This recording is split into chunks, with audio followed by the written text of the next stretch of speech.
Oh, shit, I forgot to do that. I was supposed to send this ahead of time to Monkey because I need an effect. Monkey? Yeah. I'm going to send you something real quick on the chat. So I will send this, and I'll do the other couple of ads first. All right, so everything in the parentheses on this, I need you to whisper in an echo after I say it in my own, because that's part of the gag. Okay, I can do that. Okay, do you get that? Okay. Yep. Because I didn't know anything about this until I watched a video today. So, all right. So Snubbirth requested an ad for Jeff Holliday's character Hemlock Moonwolf. All right. Greetings to all of you, the Star Children. Star Children. You know the world is a sick place, and the only way to heal it is to heal ourselves from within. Deep within. You can unlock this ancient power within you by heeding the teachings of Hemlock Moonwolf. Hemlock Moonwolf. From intravenous injections of hydrogen peroxide to affixing magnets to your vagina, Hemlock Moonwolf will show you the path to spiritual and bodily cleanliness. Hemlock Moonwolf. Hemlock Moonwolf. Exclusively on Jeff Holliday's channel. This message has been brought to you by Snubbirth 13. Snubbirth 13.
And we are live, ladies and gentlemen. What's going on? I'm frozen in my garage. This This is Nick. I'm frozen inside. Yeah. In my heart. It's all I see in there. I'm waiting for the folks of Whoville to show me the joys of Christmas several weeks after it happened. Hello, I'm Wizard of Cause. This is Jeff Holiday. Welcome to your YouTube Saints. We are the one show that happens on the weekends that you can count to have generally clever intro. How's it going, Jeff? It's going good. I'm in awe of our clever intro and our not rushed format whatsoever tonight, nor our almost drastically spooky scheduling issues and whatnot. But everything worked out in the end, and I'm very happy. A terribly sober state tonight. This is tea, by the way. There's nothing else in there outside of tea and honey. Nothing. No, there's no ethanol in this whatsoever. You could not power a funny car on this. You could not power a bogus economy for 12 years on this. It's just tea. Well, I will pick up the slack then for you. There we go. See, look at this. Everybody thinks that I'm the drunk here yet. I'm responsible. That's right. I call Ubers and shit. So how's it going, everybody? Been a hell of a week. Ubers and shit. I'm a fuck? I don't know. I mean, you learn your lessons eventually after you get banned from Canada. Hey, what do you? It's like, I can't go to Canada anymore. That sucks. Better call an Uber and go to Canada. Hey, Trudeau. See you soon, buddy. You got a porous border. I'm going to show you what it is we here down in the States really have to deal with. Because I'm going to come up there, I'm going to paint all your houses, I'm going to build all your people's porches, and I ain't going to pay taxes on shit. So, see you then. That's right. Anyway, that being the case, how's it going, everybody? How's it going, Jeff? Really good, really good. We were over on the coast this weekend for Memory's birthday, and it was pretty cool. We had a good family friend, her kids come out, and yeah, just raged all over the coast. Went to the aquarium. It's cool. It's very wholesome. It's very wholesome. It's weird. Oddly wholesome, huh? Oh my god. So her little boy, I think he's shit. How old? I think he's like 11. He and I got into a conversation. Actually, we got into an argument about Logan Paul. He's a Logang. Oh. He's all about the Logang, and you get into you start thinking about YouTubers and whatnot, these big name YouTubers, and you're like, yeah, I know that their audience is mostly children. You'd know that objectively, but then you actually meet one, and you're like, oh wow. No. I've had a similar experience with Kumite fans myself. Yeah.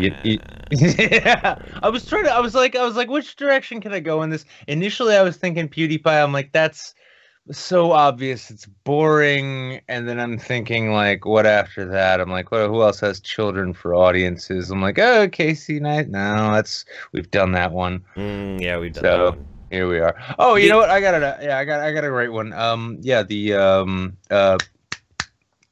The other bitch with the juice, the Jenny juice, yeah. The Jilly juice. Yeah, Jillian Epperly. Those people got to be children, because honestly, if somebody tells you like the equivalent of kimchi seawater is gonna cure you of your fucking epilepsy, you're either a child or retarded. Which means if you're an adult with the mind of a child, doesn't that mean you're retarded? I mean, well, we probably need to bring the state in to adjudicate this kind of thing.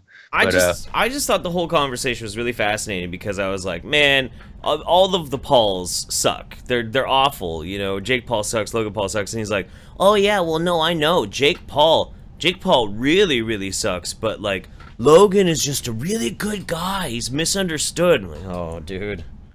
Much like that dead man he found in the woods. That man was very misunderstood too. It's too bad. It's too bad lightning can't strike twice in that sense, huh? It'd be great. Like, hey guys, Jake Paul. I'm out here in Northern California wilderness. Oh my God, there's a dead body. Logan, no. And somehow he still puts it up on YouTube, and then you know everything you need to know about those people. Why is there a bunch of people saying V sent us? What the fuck did V do now? God fucking damn it. Oh, hi guys. I'm glad V sent you along. Gypsy says hi. Oh, was he streaming? I hope he was streaming. I think, you know what? I think maybe he came into one of the classic YouTube Saints one of my patrons paradigms of don't step on my time slot, bitches. and he's like, don't step on my time slot, bitches. What are you doing going on my time slot? I've got this time slot slotted out. I Dude, took time off from work professionally to do this stream, and here these guys are Jake Holiday, and Mark Goroff. What is this? Mike Groff. Dude, V gave me the absolute best, and I mean fucking best advice during like the entire controversy that I had to deal with last month. He was like, seriously, man, why are you just being such a faggot? Just tell people to fuck off. It was pretty great.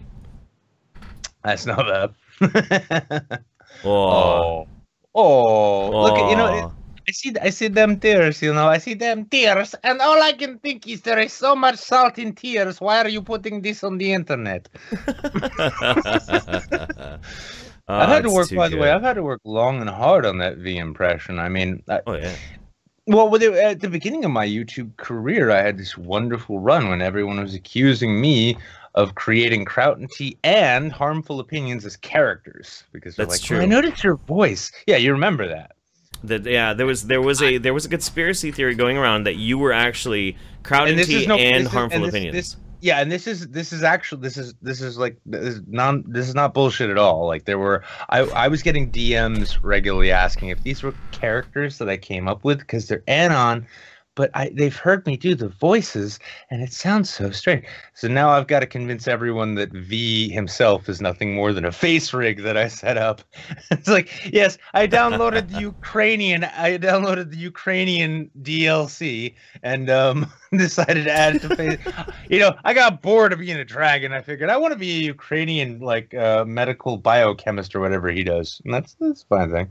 Yeah. Well, that's fucking weird, man. I want to be a Ukrainian doctor, also known as a Los Angeles taqueria vendor.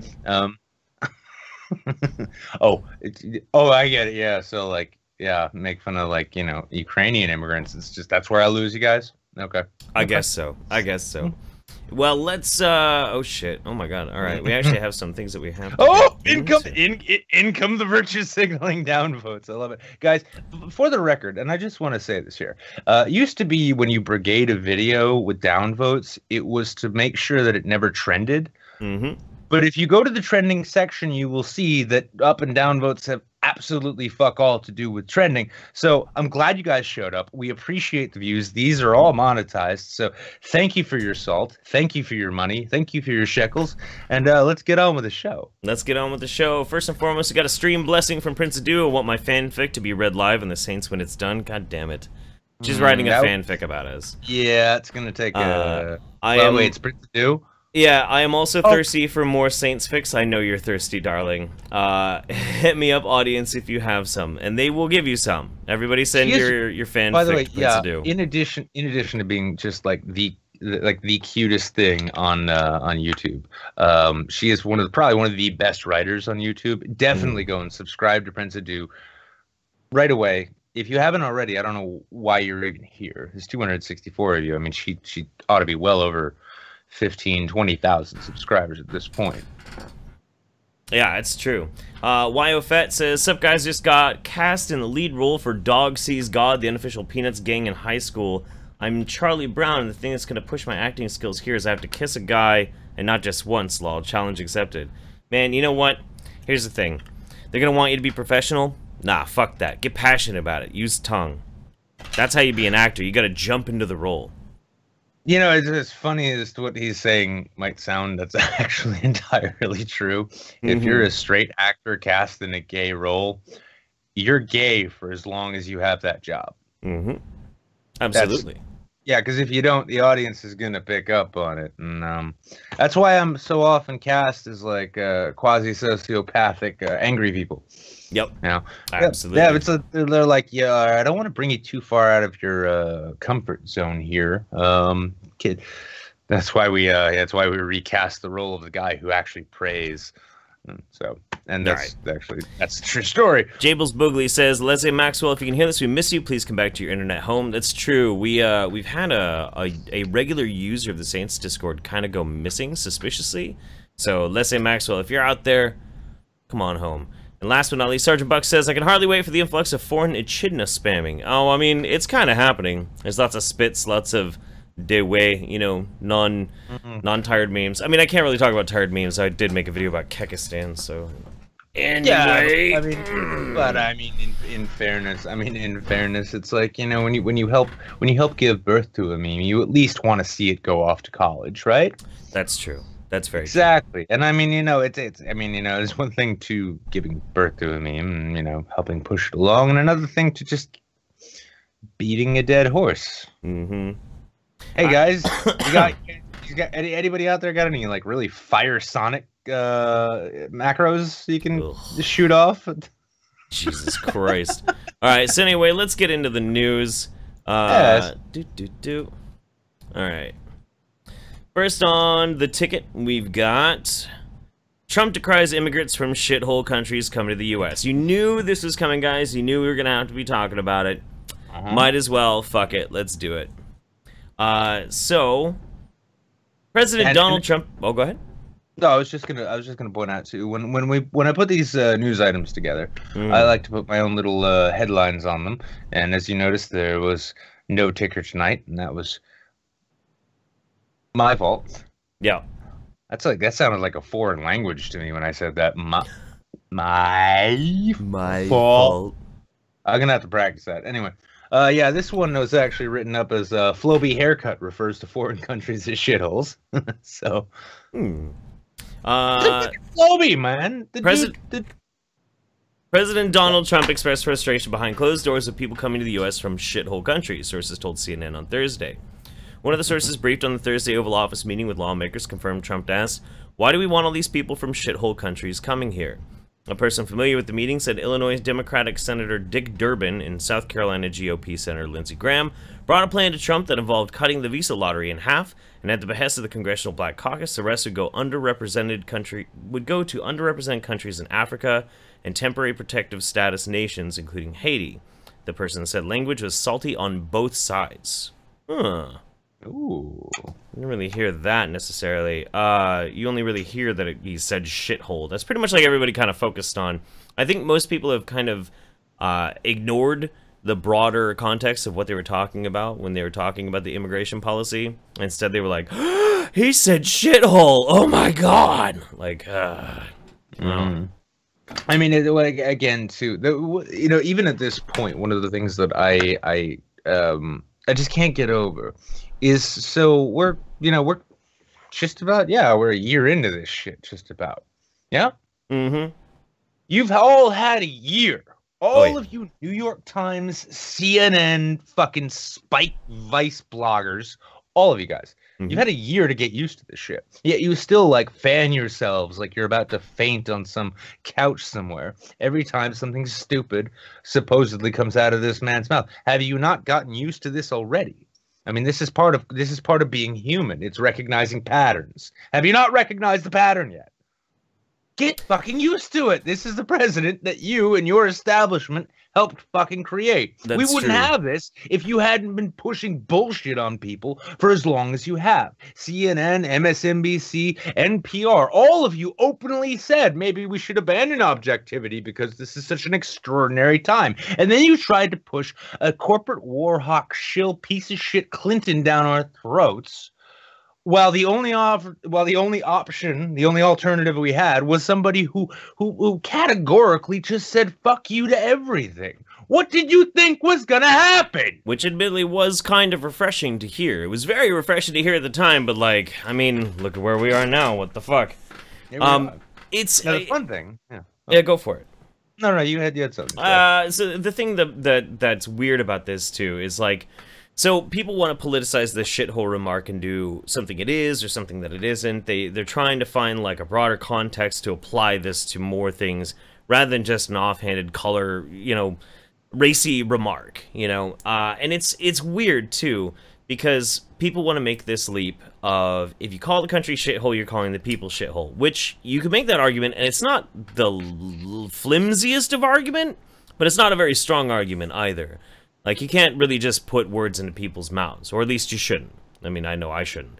But that whole thing is so frustrating because you want to, like, give some attention to all of those types of arguments, but as they come from, like, the usual gaggle fuck of dipshits either on one political divide or the other, it just kind of gets lost. It's just all so much like political nonsense noise. I don't know.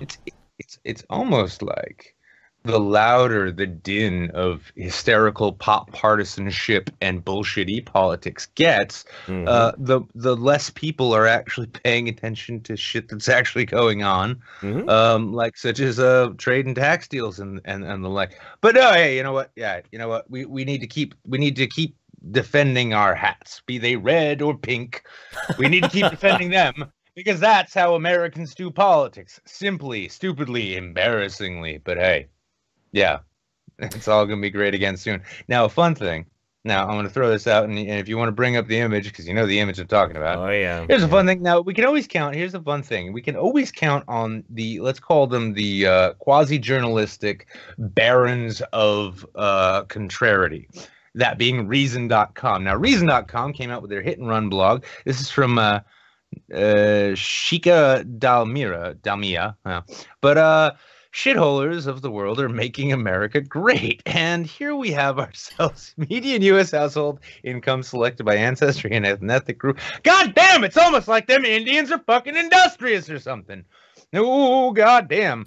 Yeah, we gotta keep all them brown. Well, we gotta keep certain brown people out. The rest of them seem to make a whole lot of money, and I bet most of them ain't too crass about paying tax on it. Because especially if we're gonna look to the Syrians, who are averaging $63,096 a month per household, they're probably just really happy that they don't have ISIS coming around trying to wear their fucking genitals as jewelry. Well, okay, so this is a fascinating image, because this is talking about the per household income. Now, you could make the argument that some of these, like, you know, Pakistani, you know, they probably have very large fucking households with multiple people working, and that probably might bolster and improve it. And you're also talking about ratios and this, that, and the other thing. So this isn't like a slam dunk, but it is a really important thing to look at, because a lot of people, especially like MAGA trained people, would, you know, consider India, the majority of India, to be a shithole country. Yet, Indian people do not usually live in huge families when it comes to America. They're usually smaller families. A lot of them work in IT, in the tech industry, and the proof is in the pudding. There's a fuck ton of them. Then again, the other counterpoint to that is that we are a majority white country, and so, of course, we're going to have a lot more poor whites that will also kind of inflate the number as well. But that in and of itself, just it makes it so you have to start thinking about a broader context when you're just going to decry an entire group of people, shithole people from shithole countries. It doesn't really fucking work that way. Obviously, anybody who comes here should acclimate. They should, because America's the best. Yeah, well, and that's the point. That's the point, though. It's like, you know, it's the sad shift in attitude that's been probably bolstered by this encouragement for people to really get in touch with their base guttural emotions. You know, we've had feminists forever telling us we need to get in touch with our emotions. Well, now they've decided to, like, get in touch with the base reactionary horseshit emotions you've got, and forget about the fact that throughout our history, America's been saying we're the greatest place on fucking earth. You'd love to live here. You want to live here. Come on, bitches, bring your best. To the point where we're like, well, god damn it. I mean, I'm the same color as my mother, and I fell out of her cunt somewhere within the contiguous United States, and this is by rights mine, and no brown fucker's gonna come around and take it from me. Yeah, right. We you know, I don't know if you can call that an evolution as such, which, I mean, honestly, I gotta say, the creationists gotta be going batshit. They're like, look, it's all just entropy without God. And so that's where we're at these days. Rhino's got a great question. He says, if they aren't shithole countries, why are they leaving them? That's a great fucking question. And I think it's actually a very pertinent one, too. The thing that you have to keep in mind, though, here is, like, I don't think neither me nor Nick are encouraging anyone to just be, like, simply glad-handedly opening the borders and letting anybody in. We're not necessarily about that at all. I very much believe that, you know, people usually do come from really crappy countries to find a better life here. Absolutely. But they should acclimate. It's better if they have skills that they can actually translate into American life. But the context, it fucking matters, man. The context matters. And, like, broader... My issue is not really necessarily with Trump saying that these countries are shithole countries, because some of them are. Some of them are. But My problem is more with how people have taken it a little bit even further to imply that people in shithole countries are shithole people. Like, hang on, Jeff. I think you might be missing the mark a little bit. It's not just how people have taken it the wrong way. It's how everybody who's witnessed the opportunity to take it the wrong way has decided to do just that. You've got the resistance, like, he hates every brown person and he's a racist. Yeah, that's ridiculous. No, there's nothing there, but at the same time, this is also just like so much else, given an opportunity for a bunch of feckless shitheads to be like, yeah, I made this country great. I did this.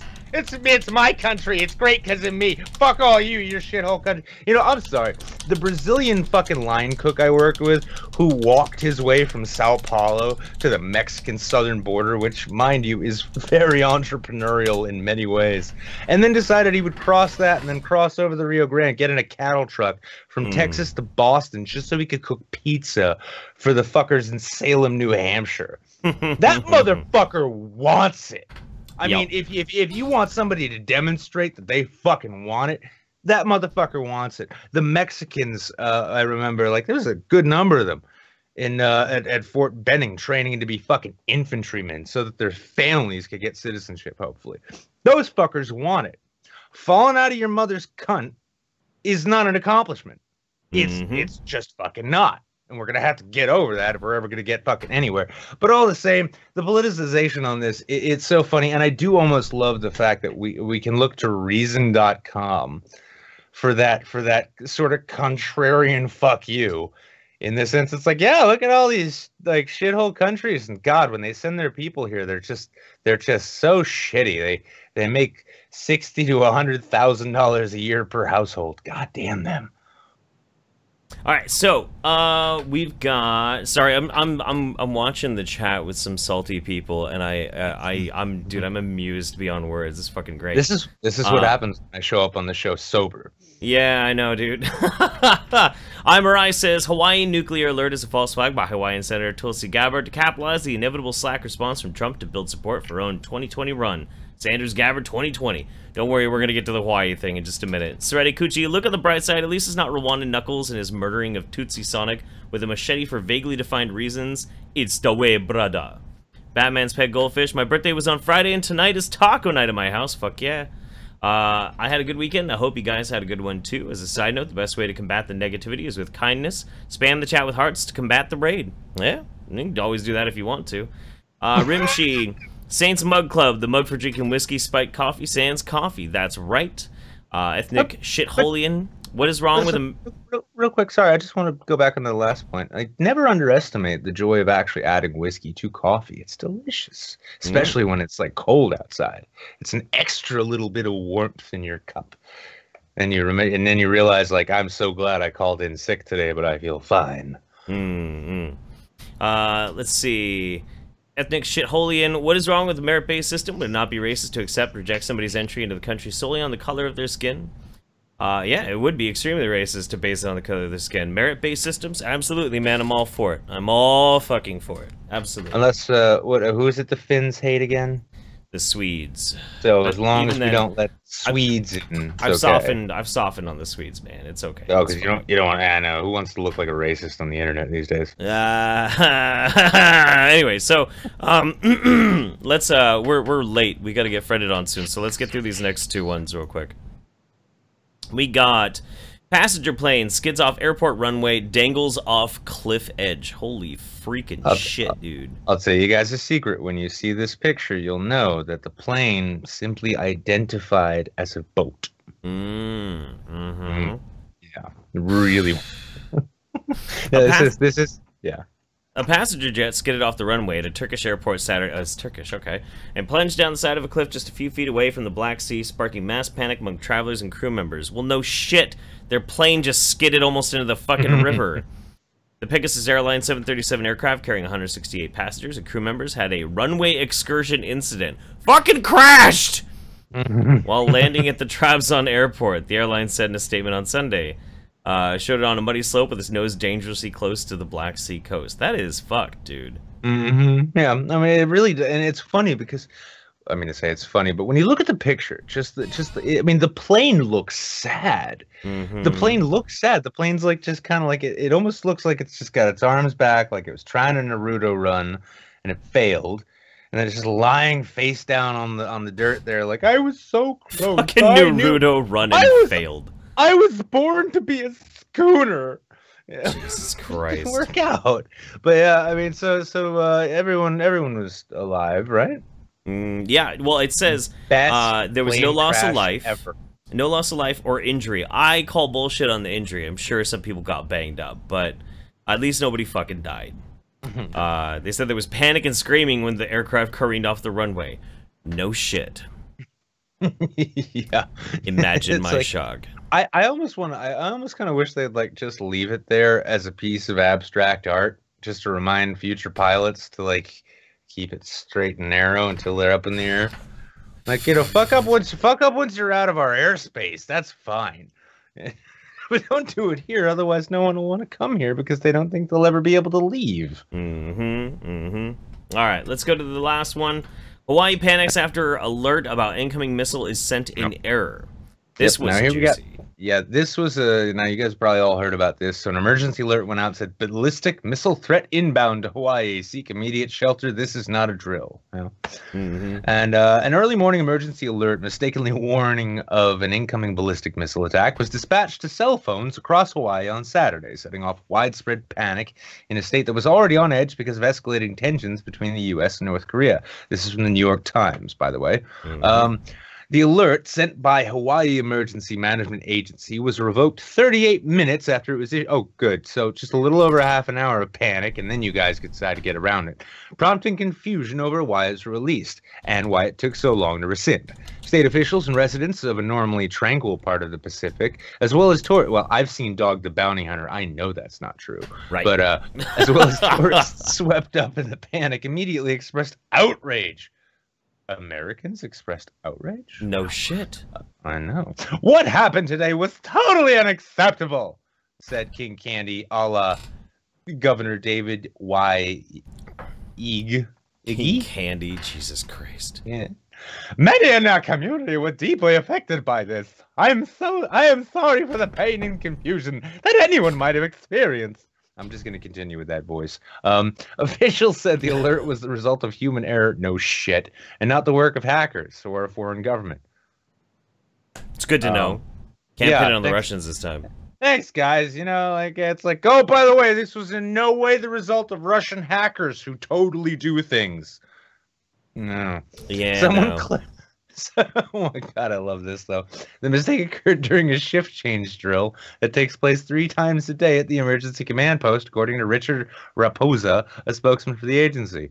Someone clicked the wrong thing on the computer, he said. Are you fucking kidding me? So these drills go on 3 times a day. Was this a new hire? Did they get them through Labor Ready? Was this a Craigslist ad that they responded to? It's like, yeah, so the state of Hawaii emergency management seeks social media expert to handle SMS text messages.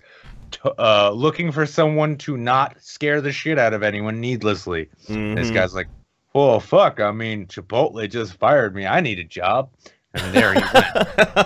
Fucking, yeah, it's fucking straight from fucking Benihana to emergency management. And yeah, he clicks the wrong thing on the computer. State officials said that the agency and the governor began posting notices on Facebook and Twitter announcing the mistake. Great place to announce mistakes, by the way. But that a flaw in the alert system delayed sending out a cell phone correction. That's why you don't have Sprint as your state carrier. As a result, they set a cancellation template. I just hit the wrong button too. God damn it. As a result. Oh god. I gotta quit smoking. Otherwise I can't laugh at shit like this. As a result, they said a quote cancellation template would be created to make an easier fix for mistaken alerts. So they're not even saying we're gonna make sure this never happens again. They're saying we're going to make sure that we know how to like unfuck ourselves when this inevitably happens again. This is pretty brilliant. I mean, like, you can't even write comedy like this. It has to really happen. It's so good. What the fuck? I mean, somebody in the chat was saying a guy on 4chan claimed that he and his sister fucked because they thought they were gonna die from the ballistic missile. I mean, it's not 4chan, so it's probably bullshit, but that would be pretty goddamn hilarious. Yeah, well, I mean, then again, it's also on 4chan. For all you know, the guy was just like, he's in one of those boards, like, man, I've been, like a week ago, he's like, man, I really want to fuck my sister. I just don't know what the right reason would be. Oh, the world's ending! Great! Well, I mean, if you needed an excuse, there you fucking go, man. There you fucking go. Yeah, meanwhile, like, Tumblr's coming up with, like, wrong alert genders, you know? It's like a ballistic gender, a gender which only expresses itself when ballistic missiles are inbound to an American state. Mm-hmm. Oh, I identify as that suddenly. I demand the federal government give me dispensation by way of a free ticket to Hawaii. If you're watching, Lindsey Graham, I know you're in charge of that shit. I'll be calling you a little later. All right, so we got Raid Scare. Chelsea Manning is running for Senate. What the actual hell? I heard about that. We're gonna have lots of emojis and all of the fucking the bills she sponsors, yeah. The lawn signs will be like Chelsea Manning for Senate, rainbow, unicorn, smiling face, laughing face. Fuck that. When Chelsea gets elected, it's going to be like a bill was sponsored in the Senate. The act to get this for us all.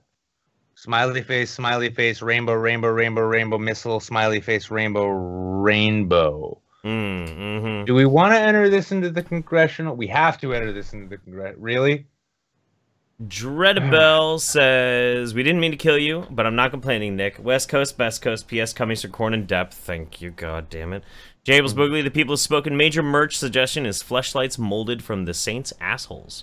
And yeah. It's going to cost you a lot of super chats for me to consider that one. I'm going to go make a cup of tea real quick. Yeah. Rhino, a great one about the airplane flight. It says, fewer injuries than a Delta flight. That's pretty fucking good, man. That's really fucking good. It's number 13. Nick, what's the shit I hear about y'all? Okay, he's Nick, what's the shit I hear about you using the ad I paid Scribe for? Make Scribe an Undersubbed nominee for he knows the way. Snubberth, that was my call, and I have to say I'm so happy that Scribe and Monkey and Some Dumb American did that on stream. It was really hilarious. I actually am, once we get friended on, I am gonna go ahead and add their links in the description of the video, because that shit was hilarious, and thank you for that. Really appreciate it. I will be doing another Hemlock Moonwolf in about 2 weeks or so. But yeah, so let's get friended on, man. Yeah. I gotta add him, don't I? Yeah, you gotta add him. Yeah. That's a good thing I came back when I did. See, time is everything in the world of new media. All right. Here he comes, everybody. Get excited, get psyched, get shoved. Fucking grab that pud, pull it. Okay, alright. Called. Hey, what's up? Whoa, there he is. What's going on? Ladies and gentlemen, welcome to the YouTube Saints. It's Friended Forever. What's going on, man? Hey, how you guys doing? Pretty good. Pretty damn good. It's a good night. It's a January Sunday, so it's cold as fucking balls. I don't know where you're at right now, but Southern California. It's warm as can be. Sorry. You know, it's not freezing at all. Yeah, exactly. Fucking hell. Well, goddamn, man, I'm glad we finally got you on. Like, we've had people suggesting you. We wanted to get you on probably for like 3 months or something. Forever. Like Nice. For forever. Yeah, at least since VidCon.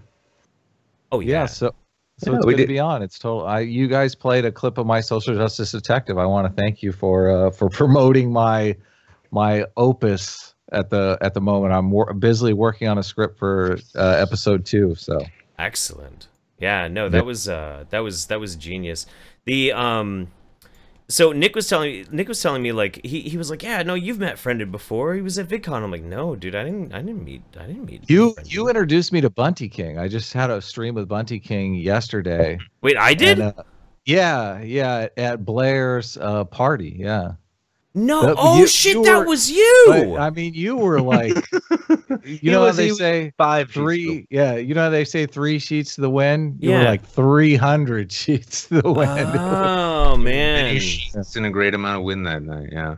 that's Yeah. not really my fault though. Me and Oh, you're on Sophane- vacation. Nobody's blaming you. Oh, yeah. Come on. It was, like everybody in that place was totally bombed. I had to drive home, so I kept it sane.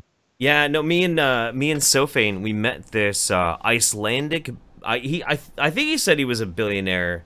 Maybe he's only like a multimillionaire or something like that. But this Icelandic dude, and he was the main executive producer or CEO of a company that was in charge of Clash of Clans and a bunch of other like mobile games and shit. And so this dude was like obnoxiously fucking rich. And then he drags us back inside. And he orders us Moscow Mules with top shelf vodka, like 3 of them in a row. And I was done, man. I was fucking hammered. Holy shit. And of course you can't say no to that because, you know, you would it's a gift. You can't turn down a gift. Come on. Right. Absolutely. I keep looking over and I keep seeing this. So somebody apparently thinks that atheism is a good justification for bisexuality. How do you feel about that? Atheism is, I guess. I mean, do you need a justification for bisexuality? I thought that was a biological thing. So I thought it was too. Yeah. Yeah, I don't think, but I guess it is a good justification. I gave a hell of a night to keep. It's a biological thing, and if you need a justification, I guess it's as good as anybody. Yeah, I was going to ask in the intro, man, Nick was going crazy. I was going to say, what are you on and where do I get some? Jeez, how do I get that kind of energy? Sobriety, man. Sobriety. Hell of a drug. I don't know, man. Like the right topic and Nick will just completely go off like crazy. Yeah, I kind of actually. It was funny. I had some friends over for dinner last night, and one of them recently started like looking at my channel, and oh no. And, yeah, well, are they friends that know that you're YouTube? Sometimes, like my real life friends want to know about my YouTube channel, and I'm kind of like, yeah, maybe I don't want this to happen. And you know, it's the funny thing about that is too, though. I mean, if you're not just coming out with like, triggered, you know, and pooping all the goddamn time. If you're actually offering arguments against popularly and commonly held beliefs, right? Mm-hmm. Or even if you're just mocking them in an intelligent way, the average like normie friend of yours will actually get it a lot more than you think. I've found. Not if you're against their beliefs, though, because if you're coaching arguments that are against their beliefs, they're like, yeah, I don't want to hear this. Yeah. Also, you are. I mean, you are from the West Coast, and one of the sad things about one of the sad things I've noticed about the West Coast is that like basically the art and the overall just sort of ethos of telling people to go fuck themselves. It's not as strong there as it is here in the Northeast. Like, you can completely disagree with someone, be talking with them, and then somebody else will offer some dumb fuck take on what you've said. And the person who thinks you're full of shit who you're talking to will be like, go fuck yourself! Like, thank you for that. No, you go fuck yourself too, but we're going to get to that later. I just didn't want them to cut me off. And so, you know, we've got a sort of ethos here about that. But, yeah, it's, well, it was funny though, just with her, because she's like, her thing was like, I don't know how in the... Like, at first I thought you were writing all that shit, but the fact that you just say, how do you talk so much? Like, well, it's a life skill. Aren't you trying to be a You're not writing scripts for your videos? I thought you were writing all that shit too, for real? Really? Wow, yeah. that is amazing. That is totally amazing. No, I spend like, you know, anywhere between like 2 and 4 days thinking about a topic. And then once I've got my thoughts relatively aligned, I sit down in front of this whole rig and then I just explain them. Yeah, I haven't done the in front of the camera thing video, just out of necessity. Well, try it in front of a mic though. Take it. It's like it takes so much longer. Well, no, I mean, even without a camera, I mean, just think. I mean, just try it sometime. And here's the thing: keep in mind, because you're creating a thing, you will probably hate it more than anyone else ever could. Oh, definitely, yeah. Yeah, you already know about that. Yeah, you already know about that. But there are some people that love everything that they do, and it's sometimes it's a little disheartening because you can't quite tell them this is terrible because you're really going to destroy their feelings. Oh, like I don't mind if people tell me it's terrible. Like I wouldn't have never ever gotten better if I hadn't accepted people saying, "Okay, this is terrible." A lot of people never get past that. That's the best thing anyone can tell you is because, like, I mean, constructive criticism. Yeah, well, I mean, when I was, when I was more thoroughly studying acting, for instance, right? Yeah. The notions of negative criticism and the ways to take it. It got to a point where, like, if I did a good job in a scene, and like my acting coach was like, I was really good, and then he'd give a bunch of pointers to like whoever my partner was, I'd start thinking like, ah, shit, he wasn't even paying attention because that was clearly fucking garbage. But the thing is, too, is that anybody like the people who are completely content and satisfied with the work that they do are the people who will never get better because they think they're as good as they need to be. And if you're not getting better, you're getting worse. When I first started writing, I had that attitude that I already knew everything and I was the best. And I tell you, I took this writer's lab in Los Angeles. And until I flipped the switch in my brain and said, okay, I'm the worst writer in here. It's time for me to admit to myself that like these people know what they're talking about. Once I did that and I just learned, I was like a sponge. When I had written Social Justice Detective and I felt like, okay, I have something really good here. I shared it around with a few people and they were totally enthusiastic about it. But I had not planned on acting in it at all. Like I just did a test shot. Like I'm in Los Angeles. Like half my friends are actors. I could have easily got other actors, but I thought I've done a bunch of stuff with other actors, and it's hard working with actors because you have to schedule everything. You got to have like food there. You got to have. It's so hard. When you're saying it though, I was just thinking like, I live in Los Angeles. I know plenty of actors, and since I know so many actors, good chance none of them. There's a good chance most of them have nothing to do. No, totally, yeah. Unfortunately, well, I know a ton of working actors too. But do you think there's any chance you can call into to your shift at Del Taco today? I've got this great skit going. Well, it's not that bad. It's not that bad.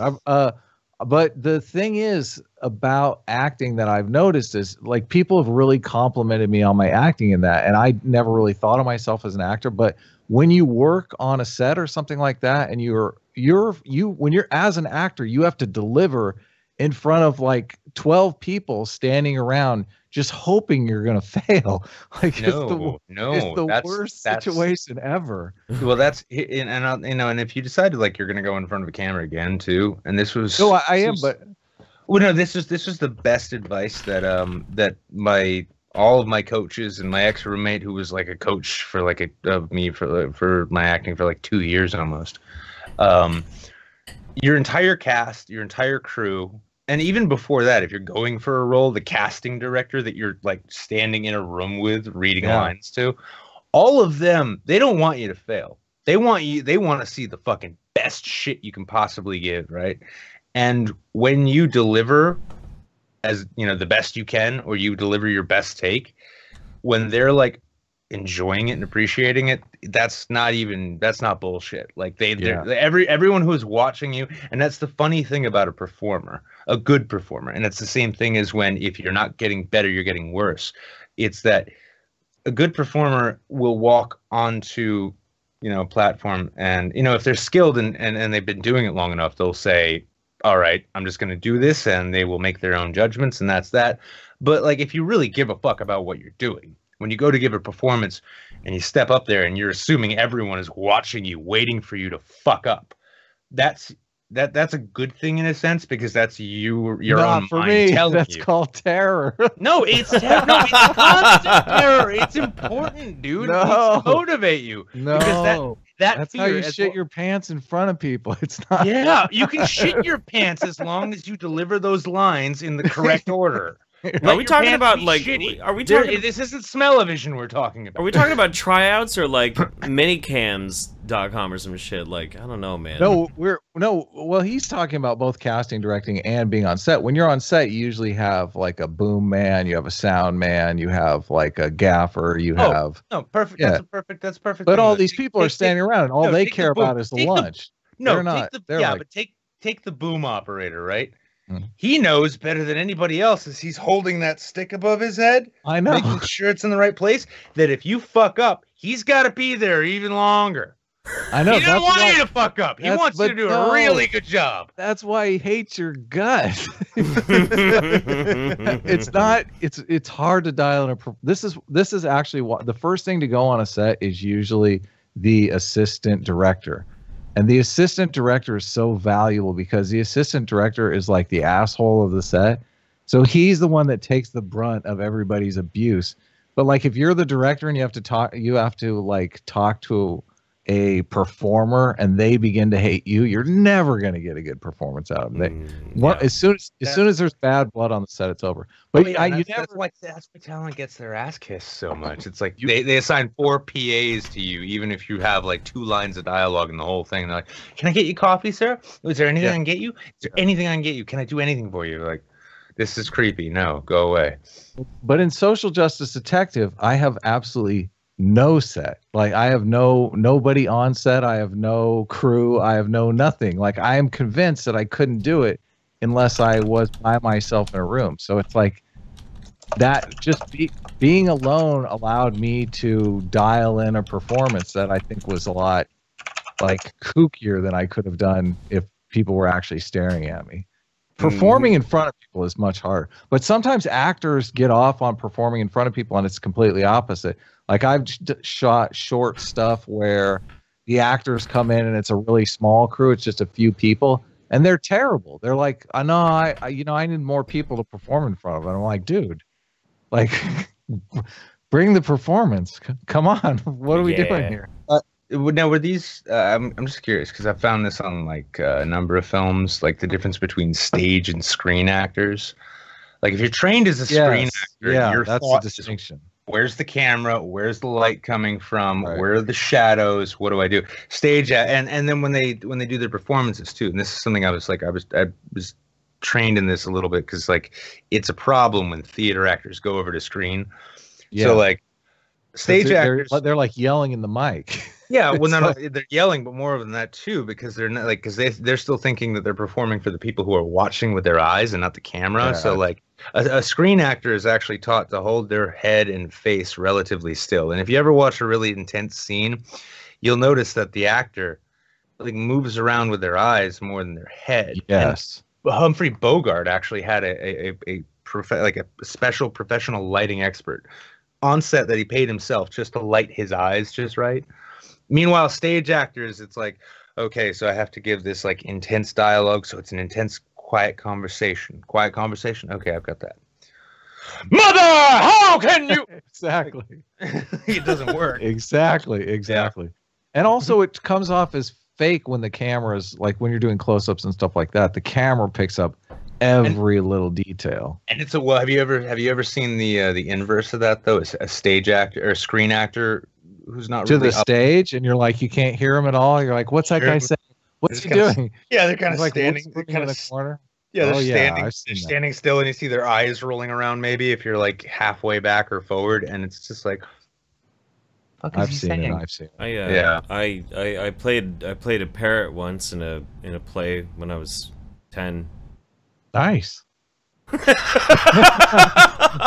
were probably the best goddamn parrot there was. I tell you what, man, I parroted the shit out of that role. I fucking got into that shit. Oh my god, my flapping on fucking point. Thing he's not telling you though, he was actually an understudy in the original parrot, had to drop out due to creative differences. That's right. That's totally right. That was my time to shine. That was my time. I was under a lot of pressure.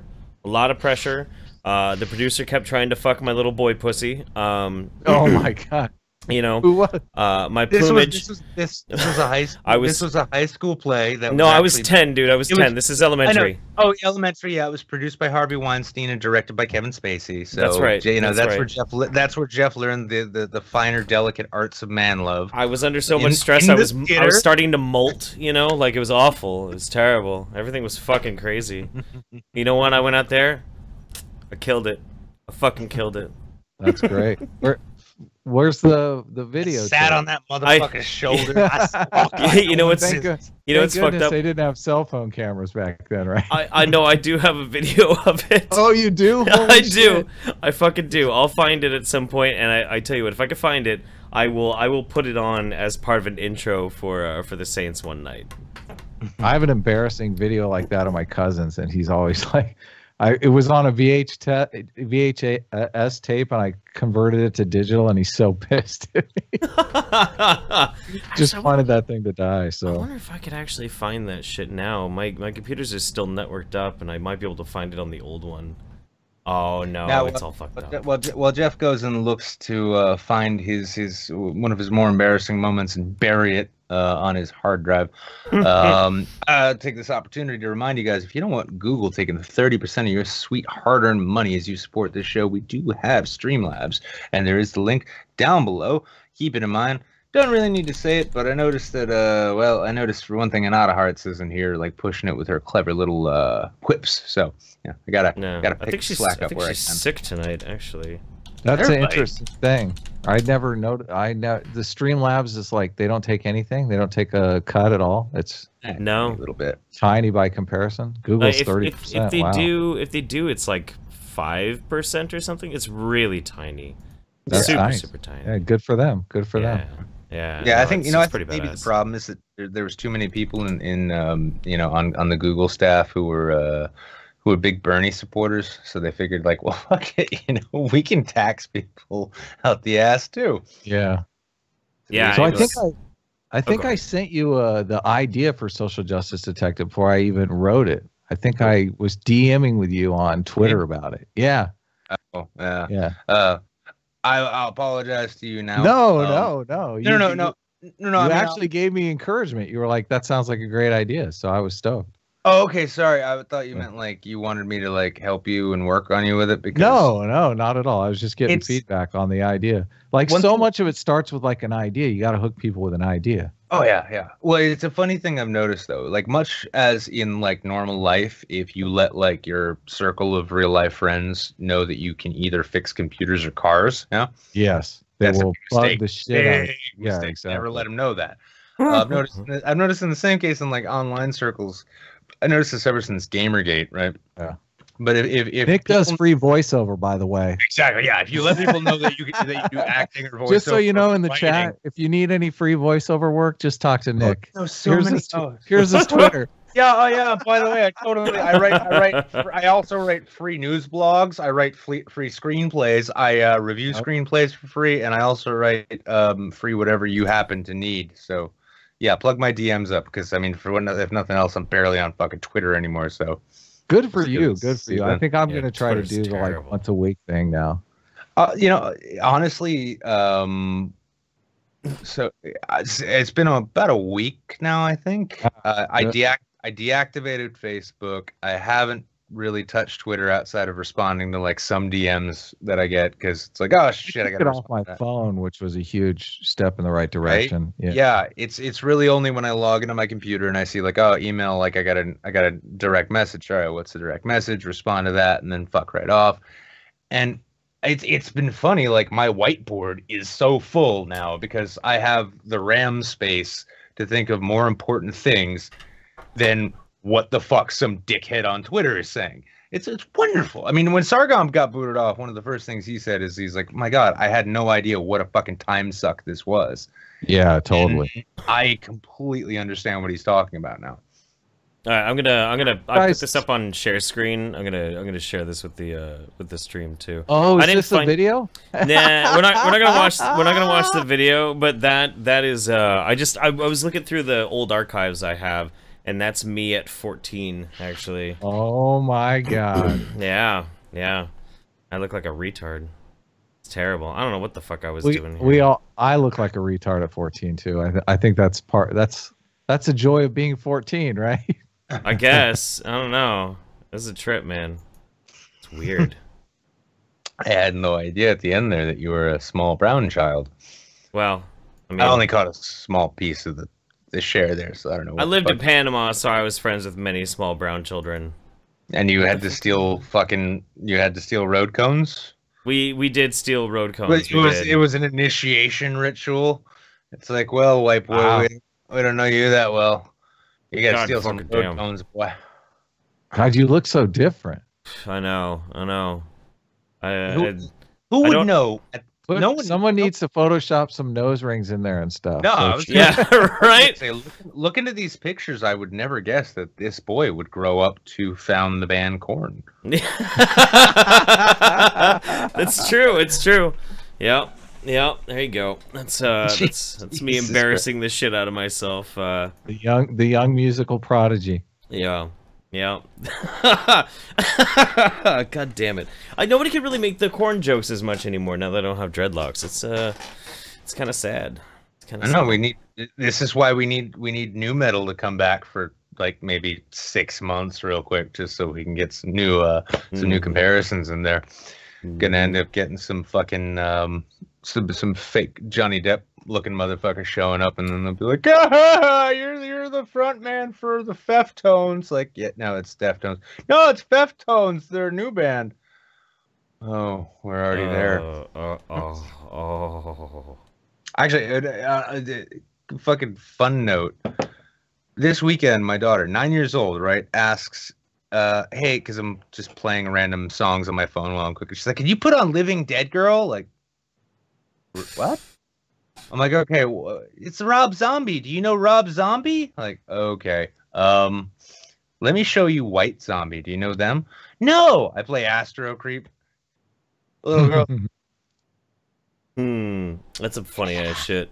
Yeah, and then after that, it was Deftones, Kitty. I even showed her Static X, and she's like, "Oh, I like these guys." I'm like, "Oh, he's dead." Oh. Aw. Yeah. Well- So, real quick, let's catch up on these really quick. There's only a couple of them. Question for all, but mainly Adam: are liberalists the new centrists? This is a good question. Yeah, are we? Do you guys cover politics or YouTube drama on this show? Yeah, a little bit here and there. I mean, we've been trying to like avoid like some of the drama, but Yeah, I you mean, know. definitely. If you're gonna make a joke, be careful though. The joke police have been out in force lately. Apparently. They're No. kind of like the Oh Stasi. no. They're kind of like the Stasi, except the people they report to are Well, even I'll- taggier than the people dressed in Hugo Boss. I will Right. try to avoid either N-word. The N-word for the N-word for the white people or the N-word for the black people. I'll avoid both of them. What's the N word for the white people? It has a Z in it. Oh, fair enough. Yeah. Okay, all right, fair enough. Yeah, So- are liberalists the new centrists? Nazgul? They're the we are a white Nazgul now. You're not supposed to say it either. The liberal Is that thing, actually it? Sorry, I didn't know we were getting the Hobbit. it'll come to you later. Didn't know we were getting the Lord of the Rings Nick- references. Nick, you'll wake up in the middle of the night and you'll go, "Oh yeah." I'll just wake up, sit up in my bed, and shout out a racial epitaph. It all I makes got sense it! now. I think the liberalist is still forming, so it's difficult for me to say. My gut tells me they're somewhat carving out a centrist position, but I don't. It's like, first of all, I'm participating. I'm interested in where it's going. So I think it's really too early to tell. There was the stream that I was involved in. It seemed like they were working on like a new constitution, the final draft. And I think step back, and now they're working more on principles, basic principles, which I think is the direction to go. It's an interesting, it's an interesting thing. I'm assuming you guys watched the Richard Spencer Sargon thing. I did 3 videos on it. So I watched some of it, yeah. I watched about like 20 minutes and then found something better to do. I honestly thought it was fascinating, for various different reasons. But no, you know what I want to see? I want to see like a proper Oxford style fucking debate. You know, like it's funny. What would the position be though? What would they be debating? Because that's the hardest. No, basic question: is ethno-nationalism a functional or reasonable way forward? Right, just like that. They would just say that the Japanese have one and Israel is. No, I know, but the point is though, is that like rather than getting some fucking banana republic tiki torch motherfucker to sit and spurg out about like, well, the Jews are, they're not really whatever, yeah. I don't understand the Jew thing so much. No, I mean, I never really could either. It seems like a non sequitur. It really seems like a non sequitur. It's like we only want white people, and then there's this one type of white people we don't like either. Right. Like it doesn't. I know it doesn't make any sense to me. It's almost like all of their like really murky, convoluted arguments and shit are really just a mask for their own sense of I don't know what you might call it, racial cultural hegemony, thinking that all of the benefits that the West has enjoyed are sheerly because of the race and intellect that comes with them. That somehow because again they fell out of their mother's cunt, looking vaguely similar to people who actually accomplished things in life, that they can somehow claim credit for them and say that this is reason enough for them to exclude people who don't look like them. I don't know. I mean, maybe I'm wrong. Maybe it's a fucking. But we could use an actual debate about this with intelligent, well-articulated people. I think so too. Yeah, Worski. I mean, if putting together really smart people and really not smart people, and I think that's. Yeah, but what we also need in this sense is an actual moderator, not just a host. And this isn't just this isn't bashing Worski or this moderator thing. This has been a running. No, you're bashing Worski. Watch out. Oh, I know. Oh, God, I hope I don't get roasted by a UFC enthusiast somewhere. Police. I don't give a fuck. Worski police. But no, I mean, this has been an ongoing thing, actually, since Gamergate, as we know, at least, and this is just from my perspective. I wasn't in the Gamergate thing. I showed up on the internet, and I'm like, Gamergate? Yeah. What the fuck is this? That was kind of when I came around to, like, this, this YouTube culture of what they call debates, right? And then, like, when I'd watch the old Hitchens debates or any of the old moderated debates, there's a class and decorum to them that you just can't find here, because what we call debates on YouTube, they're just arguments, and what we call moderators on YouTube, they're just hosts. That's all this is. They're hosting arguments. It's like watching Bill Maher. You don't get debates on Bill Maher. That's why the question is so important, but I don't necessarily know if that's a good format. I actually think that the response video style format is better because it allows you to reflect on that's actually closer to an actual debate than these streams and shit that we see, because in one hand too, if you have video and response, right,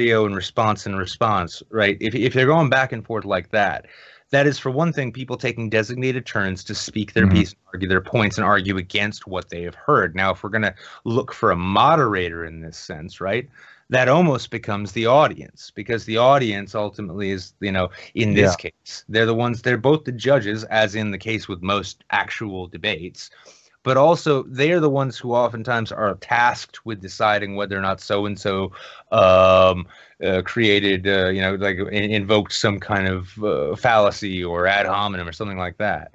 And it's up to the viewer to decide if this was a substantive argument that was offered on the basis of fact, or if it was just a batch of horse shit.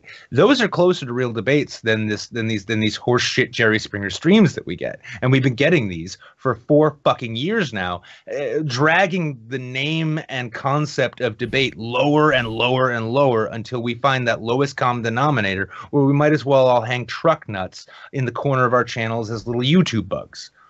One of the things that I would ask the alt-right if I participate in one of these Worski things, and I might. Worski reached out to me. I don't know exactly. I'm not on the schedule or anything, but one of the things that interests me is, like I said, the Jewish thing seems like a non sequitur to me. And they make this argument that European culture is a superior culture, and we've done all these things in the past, which I am sympathetic to that argument. I think there's some merit to that argument, but they also make the argument that Jews control a lot of the media and control a lot of the entertainment industry and control a lot of various industries. And I sometimes wonder if that's just because they have a better culture. If their culture is what's you want to hear some irony to that. Like here's a little bit of irony you could add to that particular question, that particular line of inquiry. Part of the reason, at least, I mean, this is theory, but it hashes out pretty well. It's oftentimes theorized that part of the reason that Jews, Ashkenazi Jews especially, work so well. I don't know what Ashkenazi is. I don't know any of this. Ashkenazi Jews are the European Jews. Those are it's the European Jewry that the Nazis and everybody else was constantly fucking worried about. Okay. But a theory to why it is that Ashkenazi Jews in particular are so keen to go into things such as entertainment, banking, finance, basically producing industries which are non-corporeal in a sense, is because throughout history in Europe, most places forbid Jews from owning land or from owning, but that's not the case today, though. Well, no, but this is it's sort of become, because Jews, they're a lot like gypsies, and I hate to use this term, but marginal. Yeah, that's awful. No, anti-Semite. No, not gypsies. I mean, I feel bad comparing my people to them, but whatever. Are you Jewish? Oh, I didn't know you were Jewish. Yeah. I'll be careful. I won't talk too much smack. That's fine. I'm also half Irish Catholic, so we learn to just forget about things that are said to us after we've thrown a few punches or something. But part of it is that because the culture has been effectively, and this is the term I hate, marginalized, but it's been pushed out so much that there's sort of a cultural ethos, and you can see this in places like even New York. You go to certain parts of Brooklyn, they're purely fucking Jew neighborhoods. They're Jew neighborhoods. They decided they moved there. They're like, we're going to cluster together like we always have. We're going to make our own businesses like we always have. We're going to take money out of these communities, but we're not going to put much back in so that we can make sure that we are okay, because everyone has been constantly saying, well, fuck you guys. Well, all right, fuck you too. Now, if this is the case, if the ethno-nationalist argument, against Jews, and you see it, and some of them try and couch their language and make it seem as though, oh, it's not that I hate Jews or distrust them, I just don't like them rather thoroughly, and I would not necessarily offer them trust. This kind of shit. No, it's like a little conspiratorial. Like they think they're pulling the strings, like they're the Geppetto of society. And the funny thing is, though, is that if they're going to, if they're actually going to harp upon that kind of notion, right, and they're going to pretend that that's a legitimate line of inquiry there, and then they're going to actually basically invoke the same kind of shit that the Europeans did, which created the situation in the first place, then you can say, well, if you're curious about why this conspiracy is happening, maybe reflect upon your own attitudes and look at those in the historical context to consider if maybe those attitudes didn't contribute to the situation you're bitching about now. My thing is, though, there's a difference between a conspiracy and an emergent property. So I would say that maybe it's more just an emergent property from the fact that Jewish people have a lot more trust between other Jewish people. So they feel safer getting into business with them. Like there's a lot more opportunities when you have more people around you who you trust a lot more.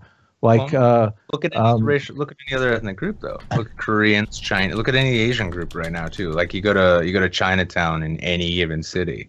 Like they're not buying, like you go to a Chinese restaurant, they're not just buying their produce from just anybody. They're buying produce, they're buying fish, they're buying meat.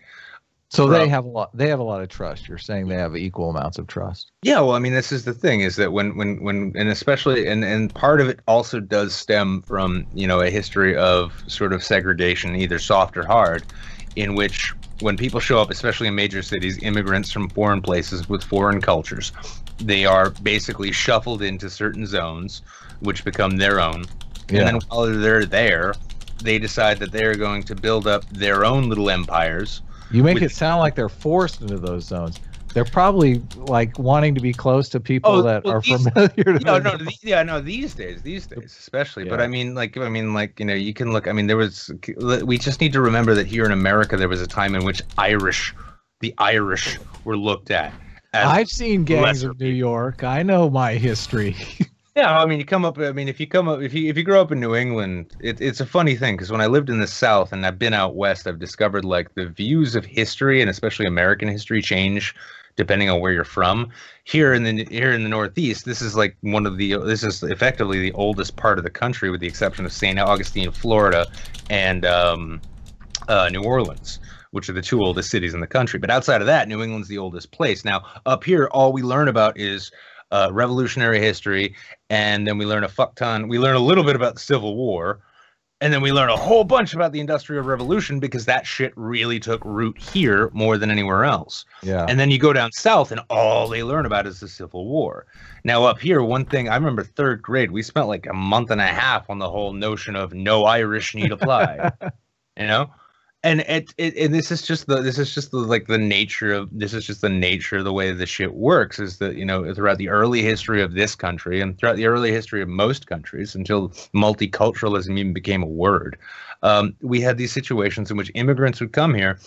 And yeah, they'd go to their own areas because they felt more comfortable there, but not just because they felt more comfortable there, but because they felt genuinely uncomfortable elsewhere because they weren't well liked.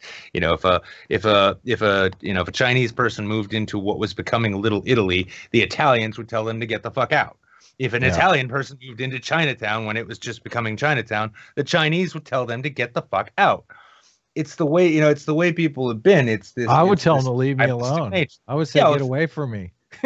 Well, that's a new nature, and we can, I think in a way we kind of have like the American spirit of libertarianism. I would say, move along, young man. But are liberalists the new centrists?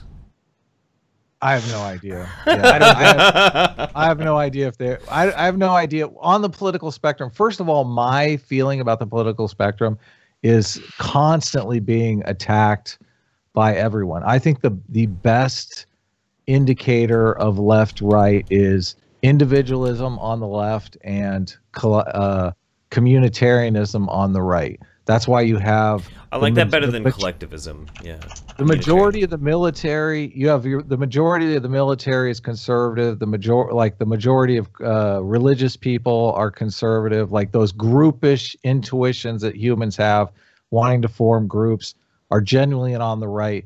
You got on the left, the far left, everybody is so individualistic. They all want their own individual gender. Like it's that crazy. So, and a lot of people will say, but on the left, they're so collectivist. They're totally collectivist. But collectivism, the idea behind collectivism is the state serves the individual.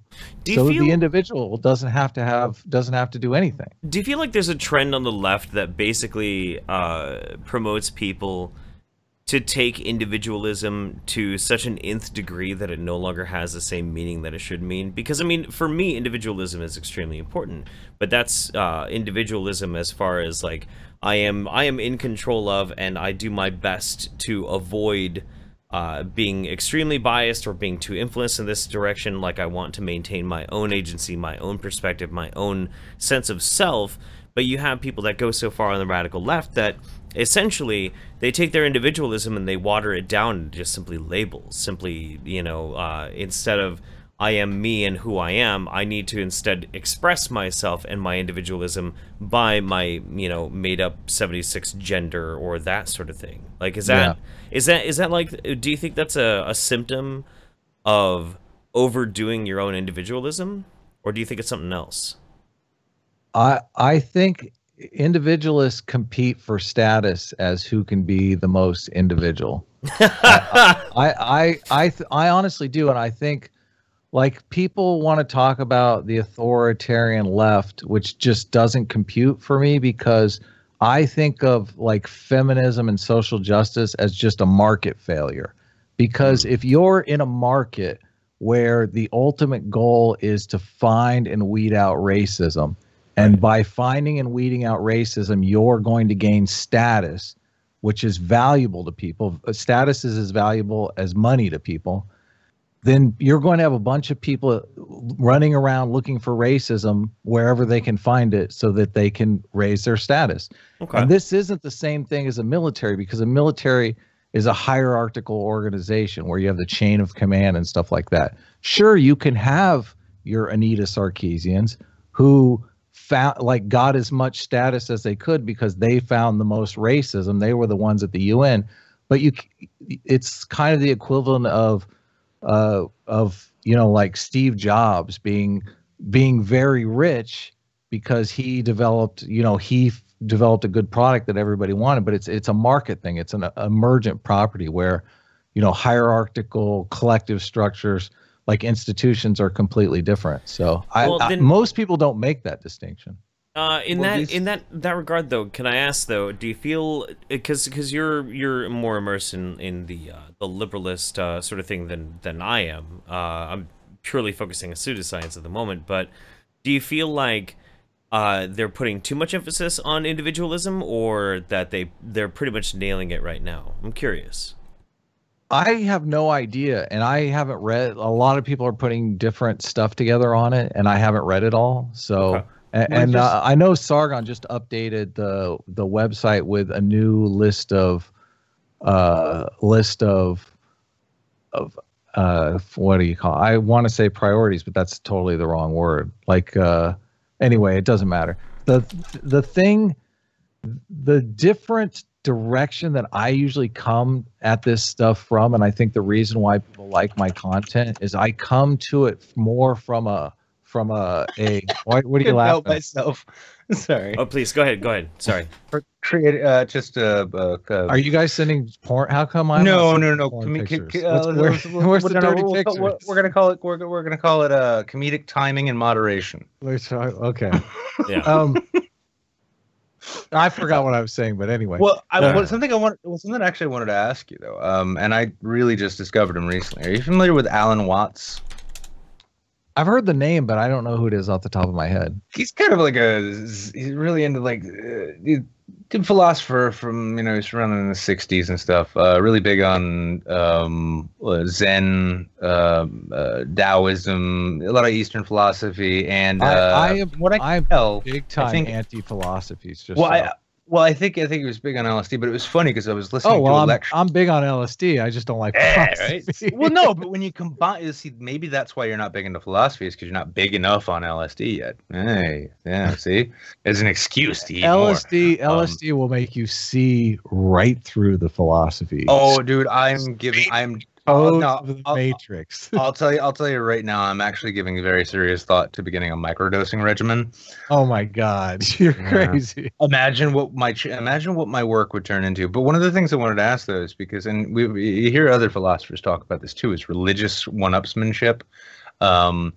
When it comes to the pious Christian, let's say, you got a lot of one-upsmanship going on there in terms of or even not even pious Christian, you get the Westerner, totally, you get the Westerner who travels to Japan or Tibet or something and goes and meditates in a Buddhist monastery, and they come back telling you how they sat in one place and went and just pursued enlightenment for 10 hours, and that was twice as much as anybody else did. It doesn't actually feed what the central fucking core of the thing is.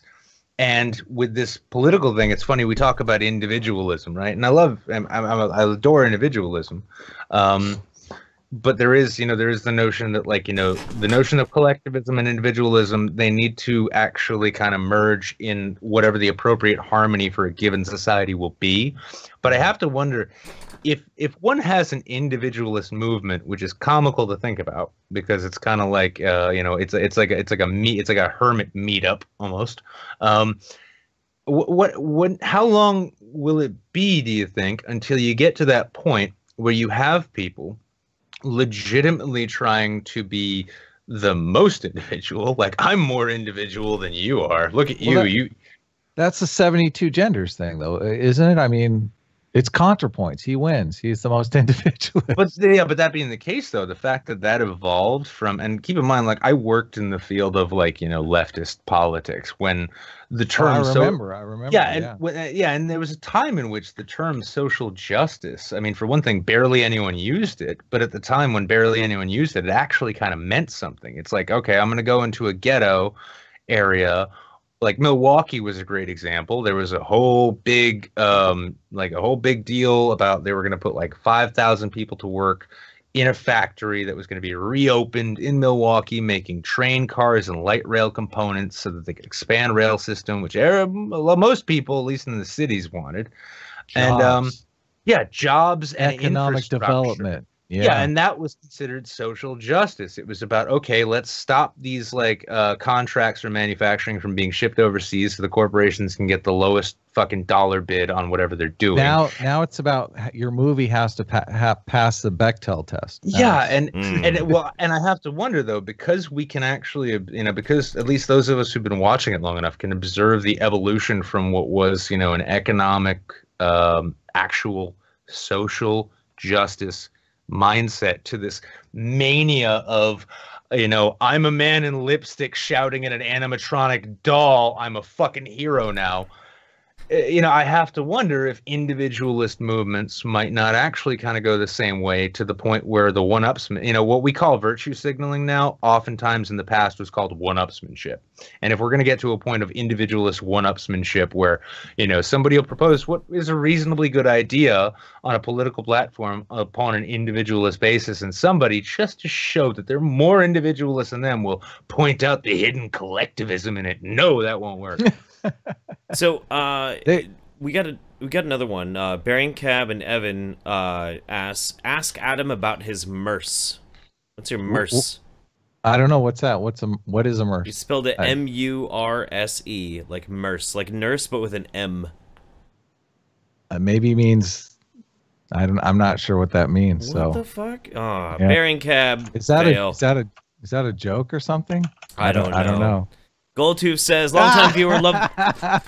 I know what it means. Oh, what does it mean? What does it mean? He's saying that I have a male purse. He doesn't understand that a camera bag for carrying camera lenses is something every professional director has. Okay. All right. Fair enough. So that was what the MERS was. Gotcha. Baron Cav likes to fuck with everybody. I know he does, but it's like doesn't... You have a camera bag, Jeff. I'm assuming you do. Actually, I have a case. I just want to check with you here because, actually, Jeff, you could probably offer an insight too. Now, Bitching Witch in the chat there is saying, all set with LSD, I'm already anxiety ridden. I would say that in the right context, acid might genuinely fucking help that.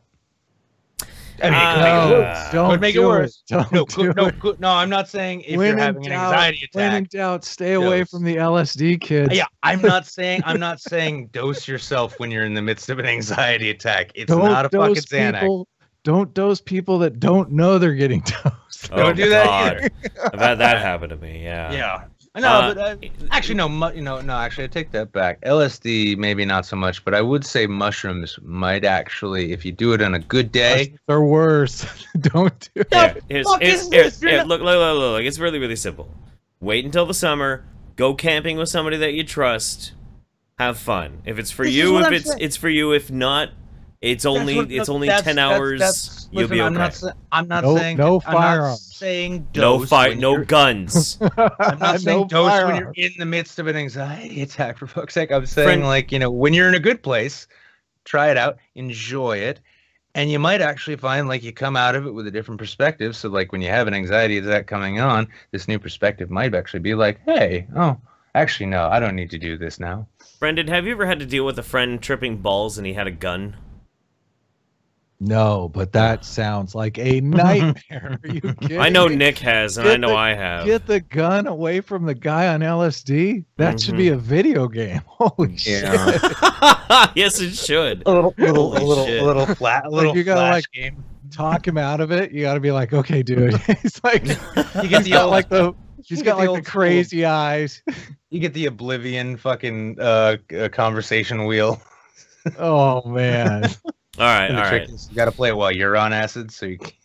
Let me burn through some. Tell him that. Just tell him the snakes are real. Tell him the snakes are real. Oh no. Oh, that was a bad idea. All right, Goldtooth says, long-time viewer, love the show. Cheers. Cheers to you, buddy. Jables Boogly, I hate labels, but if liberalist gives me a way to stop others from telling me what I believe, I might use it. And that's really, that's kind of subjectively speaking the value a label has, is at least you can answer a question really quickly. I am a liberalist. you can't really use that with liberal anymore because that means a lot of different things. Also, how often are labels assigned by people who hate them? I mean, the reason progressive even really is used as a word now is because liberal became a dirty word in the 80s, and the liberals at the time lacked the backbone to defend it. I admire the idea behind it, because the skeptics is a negative label. It's not being about anything. Yeah, it's attempting to put positive values with a new label. I think is something that's I admire. Yeah. Yeah. Absolutely, I would agree. Does Spectacular Wanderer says, does the white people word also start with an N? Yes, it does. It does, sir. Sergeant Buck says, gypsies run the media. V will be proud. No, it's true. Rhino, it's cool, Nick. Catholic Jews are halal. It's the Protestant Buddhists that are the Antichrists. Fair enough. Ground Floor Guthrie. Happy to see Friended Forever getting around. Good on you, man, and good on YouTube Saints for having you on. We're really happy that Friended is here. This is fun. Yeah, thanks for inviting me. Long time coming. Yeah. Big Assassin, thank you very much to the dono. Gonzo Duke, what did Friended know? Did Friended know? Did Friended know? Friended knows all. It's true. I can confirm that. Jable says, I personally don't take LSD or microdose from time to time. I personally don't take LSD or microdose from time to time and help with my mental issues. I'll tell you what, so this is something that I've noticed it makes Adventure Time a lot more fun. Well, ecstasy I condone with the mental issues, though. If you want to take some ecstasy, I'm all for it. I had this this tendency that at least once every 6 months, I'd go and I'd have a mushroom trip. Just go camping with some friends, some people that I felt safe with, and just, you know, act like a kid for a night. And it really, really did help. It helped me, like, be able to just deal with having to be an adult, because I got that one night every 6 months where I could just chill and have fun. DMT was another good one. DMT was fucking nutty, dude. Just loving this $20 super chat from Sturdy Kusi. Tonight on LSD Gun Wrangler, Billy Bob took 14 hits of acid and decided that he needs to save Ronald Reagan from Satan and has a gun. Your options are to talk him down, wrestle the gun from him, or Spirit Dragon. Choose wisely. Spirit Dragon. Yeah. Spirit Dragon. That always works. Yep. Always go with Spirit Dragon. Never fails. It's like Pikachu, I choose you. Fuck, wrong game. All right. YOFET says, I'm thoroughly enjoying the show. I'll let you guys know when the show dates are for Dog Sees God. If you or anyone in the Discord want to come see it, give you a reason to come to Rock Springs, Wyoming. Well, that and Bareback Saloon and a beer named Bob. You know, Bareback Saloon, that was the thing, like, I was going to pick up a truck in Denver. This is like 2 years ago. And me and this dude had this idea that we were going to hit up every strip club we could on the way back to Oregon. And the Bareback was the one that we really wanted to go to. But we heard that there was a blizzard coming in to Denver. Hold on. What, the Bareback? What? Yeah. Where were you going? We were going to be going from Denver. Are you going to called the Bareback? Yeah. We were going to be going from Denver up into Wyoming, and we were going to hit a strip club called the Bareback. Okay. Right. But the thing was, we heard a blizzard was coming into Denver, and we're like, oh, fuck, we got to go right now. So we took off, but we didn't check where the blizzard was coming from. Oh, no. Oh, no. And the blizzard was coming from Wyoming. And so we missed the Bareback Saloon, and we ended up driving through a fucking blizzard. It was awful. Driving in a blizzard is so scary. It is. It's, like, terrifying. Oh, my God. YOFET says, I'm thoroughly enjoying the show. Oh wait, no, I just heard that. What the fuck? Okay, I'm a dummy. Nick, I need you to send the MyCircle link to Friended, please. Oh, easy peasy, yeah. Are we watching a video together? We are watching a video together. It's here in the group chat we've got. You can find it right down below. Mm-hmm. Not you people in the audience. You'll be watching it with us, but yeah, you'll be watching it with us. Now, for hearing you West Coasters talk about driving in blizzards, we just call that winter here. In fact, we call that the best excuse to be late for work. And if it's like, it's really great because and I'm not the only one here, I know. Well, at least here in New Hampshire. If you go out and you see that there's like 6 inches of snow behind your car, oh, I'm snowed in. I can't make it in today. I'm sorry. Man, that's so awful to even think of. I actually lived in New York for a while, and I only lived there during the summer times. I always came back to California during the winter times because, like, touching doorknobs, like, your hand sticks or it's like totally frozen to the doorknob. I just can't handle that weather. I mean, I'm not a huge fan of it, but I try and find the positives because from time to time I am capable of being optimistic.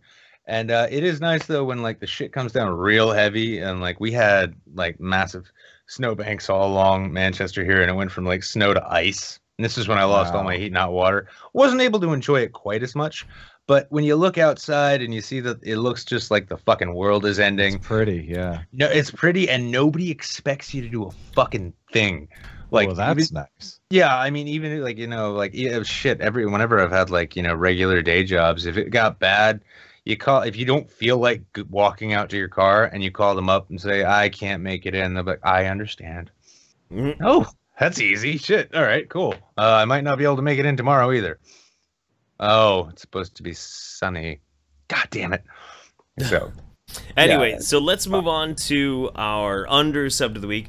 Because, you know, there was some complications and whatnot. I ended up picking the Undersubbed. I've always wanted to feature him. He's one of my favorite YouTubers of all fucking time. So tonight, our Undersubbed of the week is going to be Myles Power. Friended, are you a big fan of science channels, that kind of thing? Love the science. Are you kidding me? Yeah. I'm going after the anti-theists right now because they're so anti-science. It bugs the shit out of me. Well, I think you're gonna fucking love Myles Power. He's fucking amazing. Let's check him out. Nice. What? Oh no, that's the wrong video. Wrong video. You know what I've been thinking about doing, Internet? I've been thinking about opening a P.O. box because over the last couple of years, some of you wonderful people have sent me wonderful woo through the post, including this, Urigella's Mind Power Kit. Oh yes. So apparently with this kit, Urigella is going to share the secrets of his extraordinary powers, and not only that, it includes a crystal that he has personally empowered. I am so excited.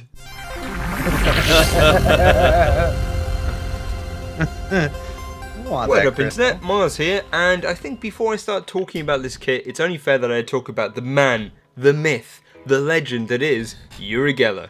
Urigella is an Israeli illusionist, magician and television personality and self-proclaimed psychic who became quite famous in the 90s here in the UK for his television performances where he would, among other things, bend spoons. He also became known for something called the Geller effect, where he could influence objects such as watches from a distance and get them to start again even in the homes of a TV audience. Now I know that doesn't sound really exciting now, but you've got to remember this was the 90s and I was a kid and this was really interesting.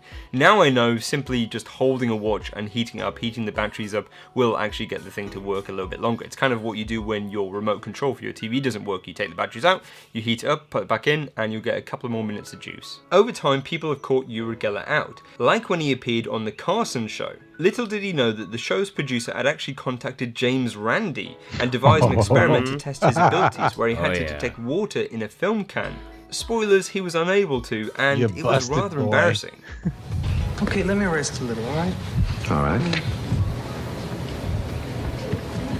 You know, I'm surprised because before this program, your producer came and he read me at least 40 questions you're going to ask me. Well, I can ask you all kinds of questions if you'd like me to ask you questions. I have to have time.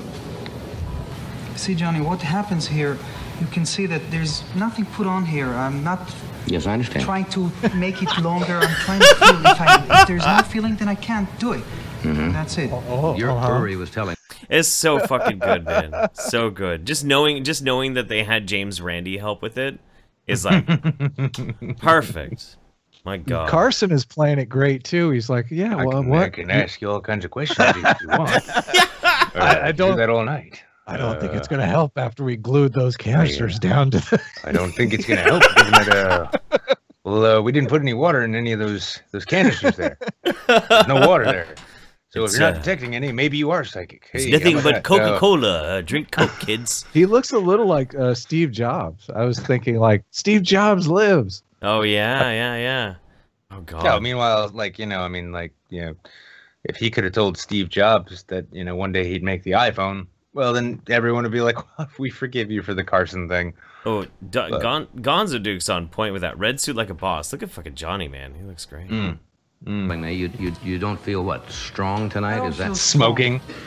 Yeah. It's not all tonight. Right now I'm feeling being pressed, and then I can't. Well, I'm not trying to press you. I really not. No, you're only telling me, well, will you try that or that? Well, I thought that was the idea of. But perhaps the best debunking of Uri Geller's power didn't come from someone like James Randi or a journalist looking into his abilities.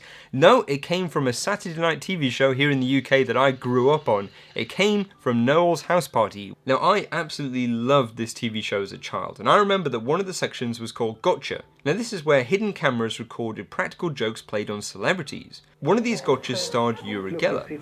Now, in this gotcha, he was talking to a woman in a restaurant, and he decided to bend a spoon in front of her. But when he gets up to show people who became interested in his spoon bending abilities, you can see that he quite clearly bent the spoon with his hands. As well as bending spoons with his mind, he also breaks them. Now, he's been doing this for years, and someone actually got hold of one of these broken spoons, put it under electron microscope, and discovered that actually it was suffering from fracture fatigue, implying that Uri Geller bent the spoon before he went on stage to break it. So how did he do this? Well, apparently beforehand, he just simply bent it a fair few times, like this, to the point where it almost breaks. There we go, so you can see there, it's almost broken, but it's still there.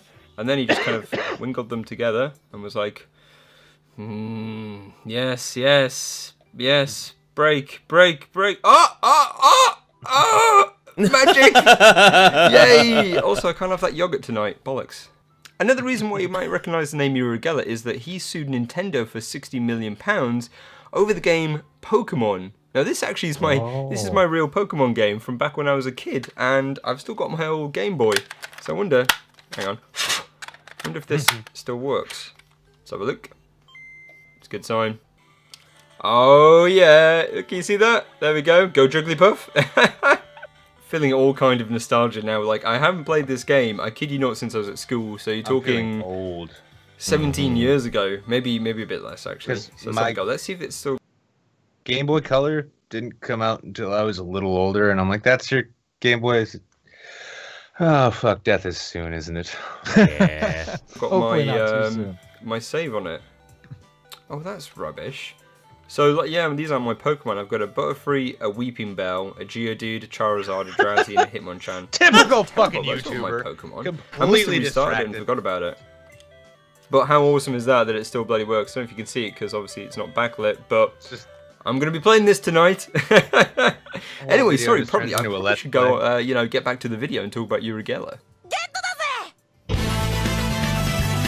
This is amazing.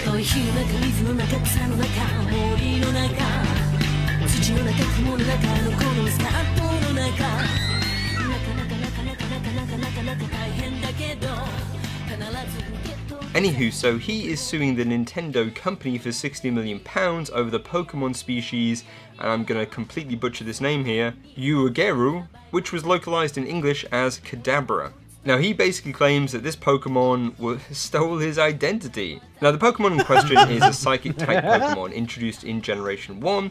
It evolves from Abra, starting at level 16, and evolves into Alakazam when traded. It also carries a bent spoon, which I can kind of see Uri Geller being, you know, a little bit knocked off about. But he also says that the star on Kadabra's forehead and the lightning patterns on its abdomen are symbols popular with the Nazis. Yeah, I'm not making this up, by the way. According to Geller, Nintendo turned me into an evil, occult Pokemon character. Nintendo stole my identity by using my name and my signature image. Alright, so I don't want to play too terribly, like we've already played a shit ton of it, but if you guys want to finish the video, you're gonna have to go sub to Myles Power and go watch the video because it's fucking great. Yeah, if nothing else, I can now credit Myles Power as the one who actually finally made me understand where the name Pokemon actually came from. I thought it was just some silly name. Pocket Monsters, never fucking thought of that because I clearly haven't spent enough time thinking about Pokemon. But still, good on you, Myles Power. Nobody's. Yeah, I'm gonna go. I think this looks like a channel I could actually enjoy watching. Honestly, I'm subbed to Myles already. I've been subbed in for a long time. Oh yeah, you know, if it wasn't for Myles, I actually would have never made a YouTube channel. It's true. Really? Totally Cool. True. Yeah. Guess I'm just late to the party then. Yeah, no, he did a Q&A video way back in the day, like 3 years ago. And somebody basically was asking, like, how do you get started making a YouTube channel? And the advice that he gave was the advice that kicked me in the ass and made me just say, fuck it, I'm going to make a YouTube channel. So, yeah. Look what he's got up there on his bookshelf. Dianetics. Dianetics. Ron Hubbard. HIV and AIDS. Many mansions. And he's got a little Scientology. Fowler's phrenological instructor. Mm-hmm. Hey. He's got an incredible documentary all about 9/11 conspiracy theories, and it is so fucking good. It's absolutely incredible. Every time he comes out with a video, I watch it immediately, and then I feel shitty because I still don't have the production value that Myles does, and I feel ashamed. I just like real quick, G Money in the Bank offered a chat. He's like, Pokemon, Pokeman, allegory for gay sex. Pokemon, yeah, Can't argue with that. It's a gay dog whistle there. It's a gay dog whistle. That's the pink hand reaching through your fucking Game Boy screens to try and grab your gonads, make them tingle at the sight of boys and all that. Yeah, that's why you don't play Pokemon Go, people. It'll turn you gay. Now, I hope after the show here, y'all turn in for my new special on my channel. It's the Jerry Falwell Power Hour. What? No. Where we pray the gay away for super chats. We're not. We ain't gonna pray the gay away. We're gonna just pray that we can find a way to give the gays their own state so that they can be with their kind and we can be with ours. All the Christians are off YouTube now, aren't they? Because now that's the new trick though. Like if you really want to get if you want to tap into that hot new conservatism, boy, you know that. Oh, that's spicy right-wing stuff. You gotta find a group of people and figure out a way to argue in favor of shipping them off to somewhere else. If you want a really good Christian lolcow channel, you gotta check out Caden Cowger. Oh my god, that dude is amazing. He's he's Third Eagle books. He is one existential crisis away from becoming the new vigilant Christian Mario. It really is. Well, yeah, or check out Third Eagle books too, because. Yeah. Motherfucker, every news item, it's like this school shooting in Minnesota it's a sign of the end times, just like I told you last year. What were you gonna say, Brandon? I did a live stream with Dean Esme, but I was trying to think of his other name because he doesn't like people using that name. I actually feel Colby. Max Colby, that's it. I actually feel bad using his name. Everybody uses it, and I guess he doesn't want people to use it, so please forgive me. You can't really go back anymore, though. You can't. No, here's the thing. And if anybody out here is watching, listen, don't dead name Dean Esme, okay? Mm-hmm. That's a slave name, goddammit. Don't do it. That was before he discovered who he really was. That was before he discovered Max Colby and his affinity for crimson lipstick. I don't know. Fucking dead naming Christian. It was a strange live stream because I've done 2 videos now where I'm critical of the skeptic community. I'm just going to say community to trigger Jeff. Oh, it doesn't bother me anymore, man. I'm over it. No, I'm over it. You get punched in the face with it so many times, and now it's like, nah. I got excommunicated from not only the community but the white race. So I'm just kind of I'm fine now. It's cool. All right. So they made you walk the plank. You're not in the community anymore. That's right. That's right. You're a free agent. Mm-hmm. I feel good. Yeah, I've personally been trying to come up because Cummies, Steel Panther, and Community. None of them seem to work anymore. So I got to figure out new super chat trolls for our loving audience. Because if there's one thing they love, it's making Jeff cringe and do shots of paint thinner. They do. My most popular video actually has a little dig at you with the community thing. It's pretty funny, yeah. About you getting triggered by the word community, but I don't mind the word community. I think people are trying to always form some kind of community. YouTube is kind of a community, so it doesn't bother me as much as it does some people. But you know the reason why I didn't like it, when I started talking about it a while ago, fuck, dude, I don't know, a year and a half ago, I didn't like the term community when it came to a genre of people making YouTube videos. But then you'd have something like the Drunken Peasants community, and I didn't have a problem with calling it a community because it's all centralized around the enjoyment of one thing, and that makes sense to me. So we have a YouTube Saints community. I'm totally fine with that. Word doesn't bother me. Doesn't you know, doesn't trigger You're me like in the any way. community guy, though. You're like the one that talks to everyone. Used I mean, to. it's so ironic to me that the guy who is like the hub of the community is the one that shits on the word community. Yeah, it doesn't make any sense. You know why? You know why? I'll let you know a little secret. It's because everybody shit talks on everybody in the fucking community, and so I'm like, you know, and they want to come to you because you're like nod and like, okay, yeah. Dude, I know everybody who hates fucking everybody in YouTube land, and it's just like I'm just kind of tired of it. I'm done, man. I'm good. Yeah, I couldn't handle that, and I don't like being caught in the middle of that stuff because I mean, I like to like everyone. I try my hardest. It is so easy because I'm human. There are people that bug the shit out of me. Sure. But I try not to talk smack about them to other people because the thing that I worry about is if I talk smack about this person or this other person, they're going to be sitting at home thinking, hey, he was talking smack about that other guy. I wonder what he says when I'm not around. And I don't want to be that guy. I don't want to be that guy that always talks. That's something that started to bother me about it as well too. Was like, you know, I mean, people gossip. They gossip. It's natural. Yeah. People are always gonna gossip.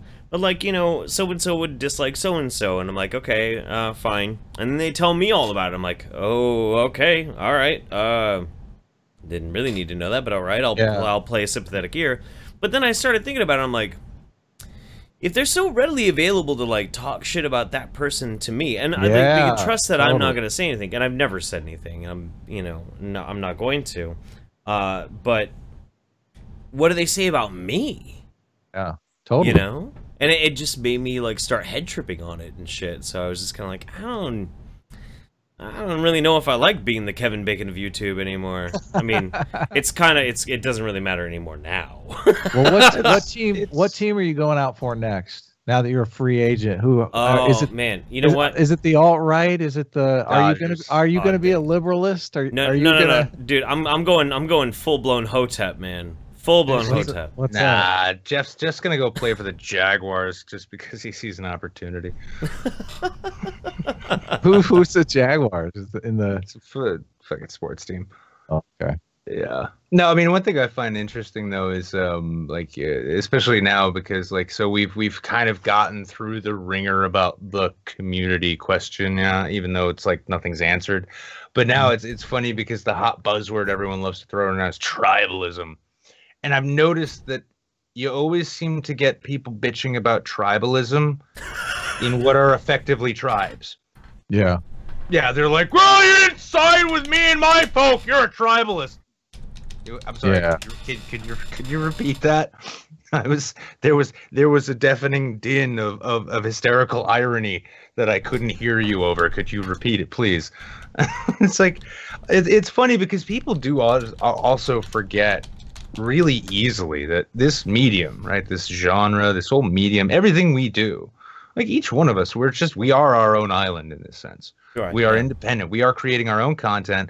We cultivate, if we're lucky, we cultivate our own audiences. Some people astronomically fast rises, right? They get promoted left and right by this YouTuber and that YouTuber, right? And I saw a thing when I went to go and answer DM today, like before I closed it out, I saw Sofane tweeted out a thing saying, having a video go viral is like, paraphrasing, but he's like 10 times better than getting a boost from somebody else.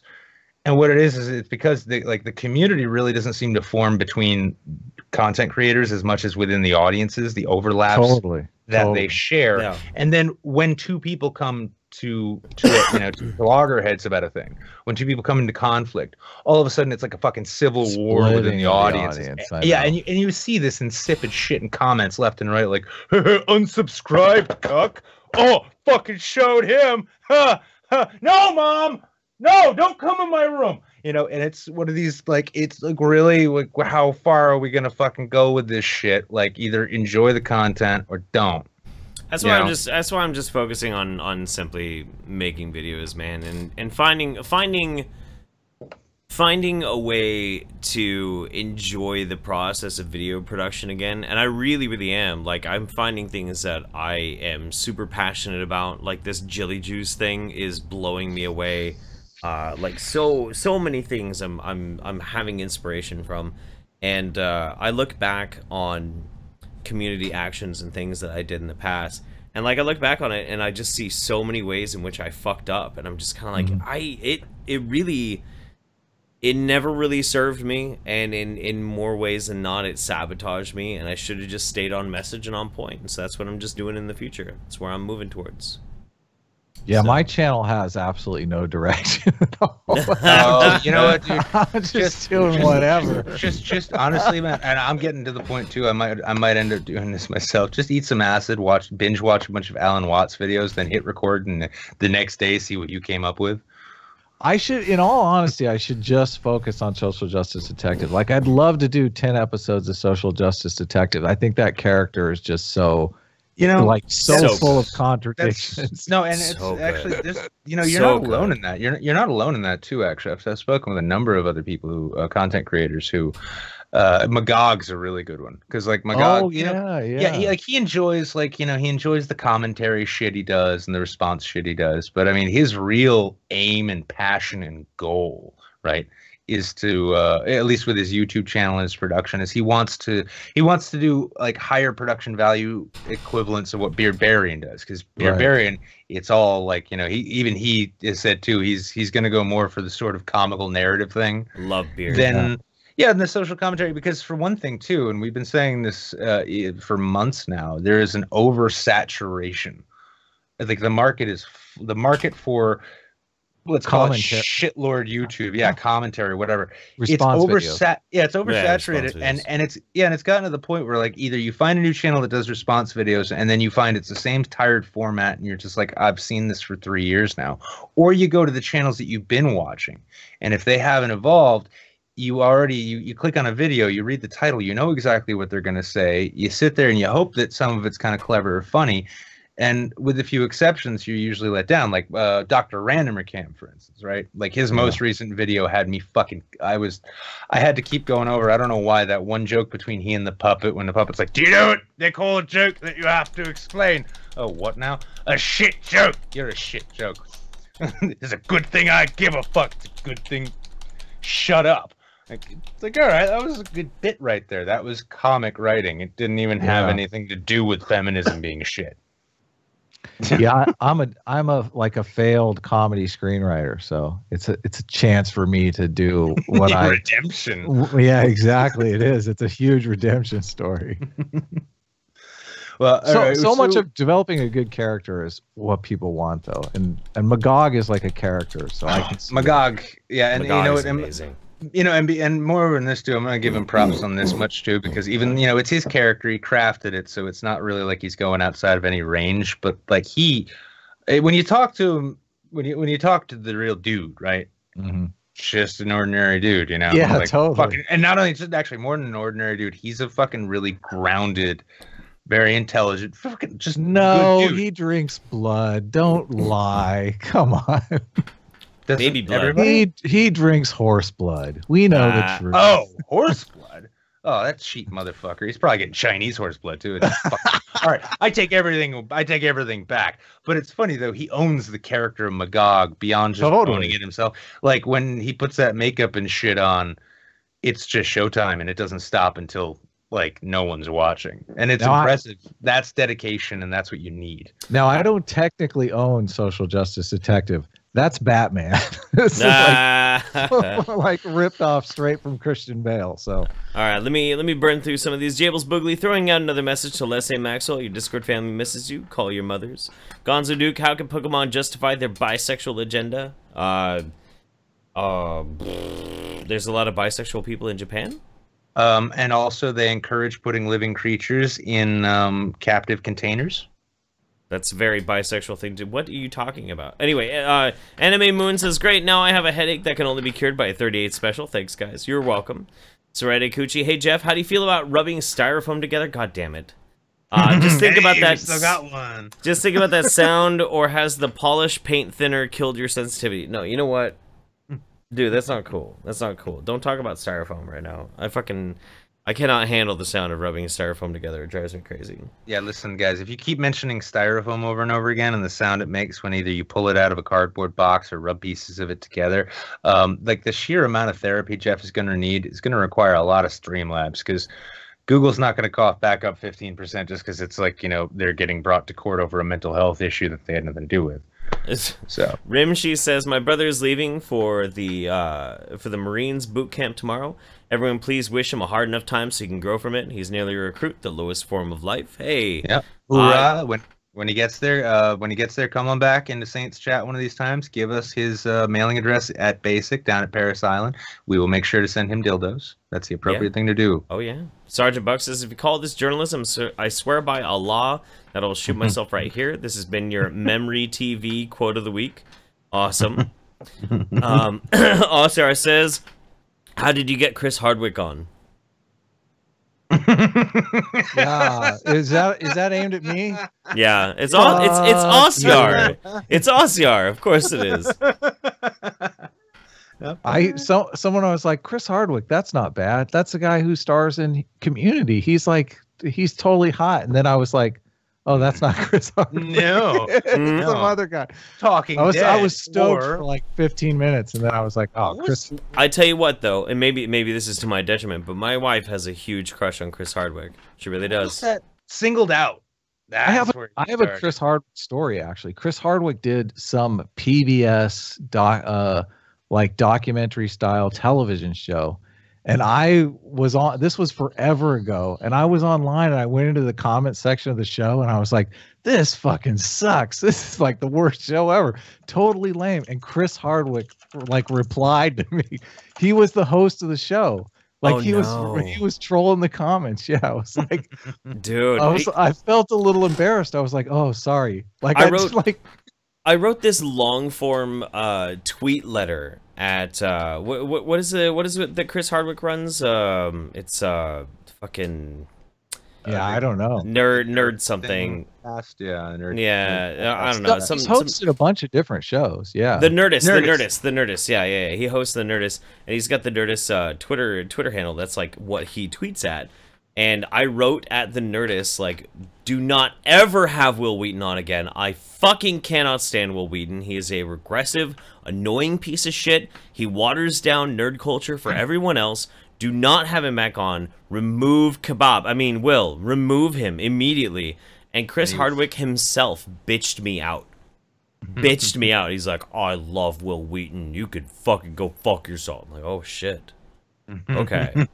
I don't know. This feels a little. I mean, I'm looking at his picture. It feels a little bit like all white people look the same or something. Because I don't know. I don't think I look. Listen, as a Jew who's apparently not white, or at least not welcome in the white in the nation of white. You're welcome. You're welcome in my ethno state. In my ethno state, you're always welcome. It's just let's be honest. That's just your basement. You're not gonna let me in your kitchen. You ain't gonna let me near your kids? Come on. Everybody knows Jews eat white children. Yeah, but but I mean, I can say, if it wasn't for the fact that you have different color schemes when the little Skype icon switches back and forth between you and Jeff, I wouldn't know who's talking. Y'all crackers look the same. Jesus fucking Christ. All right, you can do that. That's not even fair. I can do that because nobody wants me where I am. Anyway. Like, go back to Israel. It's like I've never been to Israel. Well, go back to Brooklyn. Same thing. Only time I've been in Brooklyn, I woke up surrounded by Chinese people doing Tai Chi in Sunset Park. And granted, I have, so that's my impression of Brooklyn. Everyone's like, you try a bagel shop? No, but I got to wake up to elderly people in silks dancing around me. It was nice. You do not seem remotely Jewish to me at all. So. Oh, mostly Irish, so it doesn't matter. Oh, okay. Yeah, it's like Jewish by technicality, but I actually interviewed James D'Amore. James D'Amore came up. How did James D'Amore come up a second? I don't think he came up. No, I think he did. Yeah. No, I'm gonna be seeing him in Portland. I think you just think that all white people are being talked about when any one of them is being talked about because they all look the same. It's like, is he speaking in Portland? Yeah, he's speaking in Portland. Yeah. I was curious if he could do interviews now that the case is going, because sometimes the attorneys or they put the block hammer down on. Yeah, no, him and James Bogosian are gonna be doing an event in February. Yeah, that's pretty awesome. early in February. Yeah, me and Monday Matt's gonna come down and we're gonna go together. It'll be a lot of fun. He was influenced by Jonathan Haidt, who's kind of like my mentor, so that's why I talked to him. Yeah. Hell yeah. Well, let's move on to our cringe of the week. Because before we lose it though, and this is by the way, this is the viral cringe of the week. But Brockus for $2 says, "But Nick, there are ovens in the kitchens." Very good point. That's Maybe true. Friended is just trying to protect me. That's why he's like, that's why he's just like, come in and leave through the Don't bulkhead. go to the kitchen, Nick. And Stay away from the kitchen. Listen, it's a finished basement. There's a certain closet you don't want to open because there is a furnace in there. Stay away from the kitchen. Also, how do Jewish chefs get over that joke? Sredi Anyway. Kuse says, "Sorry, Jeff, couldn't help it. Please forgive me about the styrofoam thing. I understand. It's totally fine. It's fine. We're good." All right, so let's do our 50 caliber cringe. Let's do this. Chung, chung, chung, chung, chung. Viral cringe of the week. Now, in case you guys are actually wondering, where's the oversubbed of the week? That Put 'em got together. more. Yeah, we put it together because honestly, that got more. That was like, if you're gonna force me to go through the trending tab and pick one thing to say is the worst, I quit. Yeah, It's like, yeah. All right, let's do it. I could throw out a quick oversub of the week, but I'd probably get in trouble. Who is it? Just one. I don't know. Am I going to get in trouble if I say it? Maybe. I mean, you're already on an extremely controversial I right-wing know. ad. And also I because can't say it. Here's the Okay. thing. You have to now because No, I can't. No, he doesn't. No, he You've doesn't. given No, he you've given doesn't. the lead No. in. You've given the lead in. No. Now everyone's going to just assume. So get ready for Twitter tomorrow. Well, Like, good. were you Just talking do about Keemstar? DM, Were you talking about? DM me and I will tell you privately. My DMs are open. All right.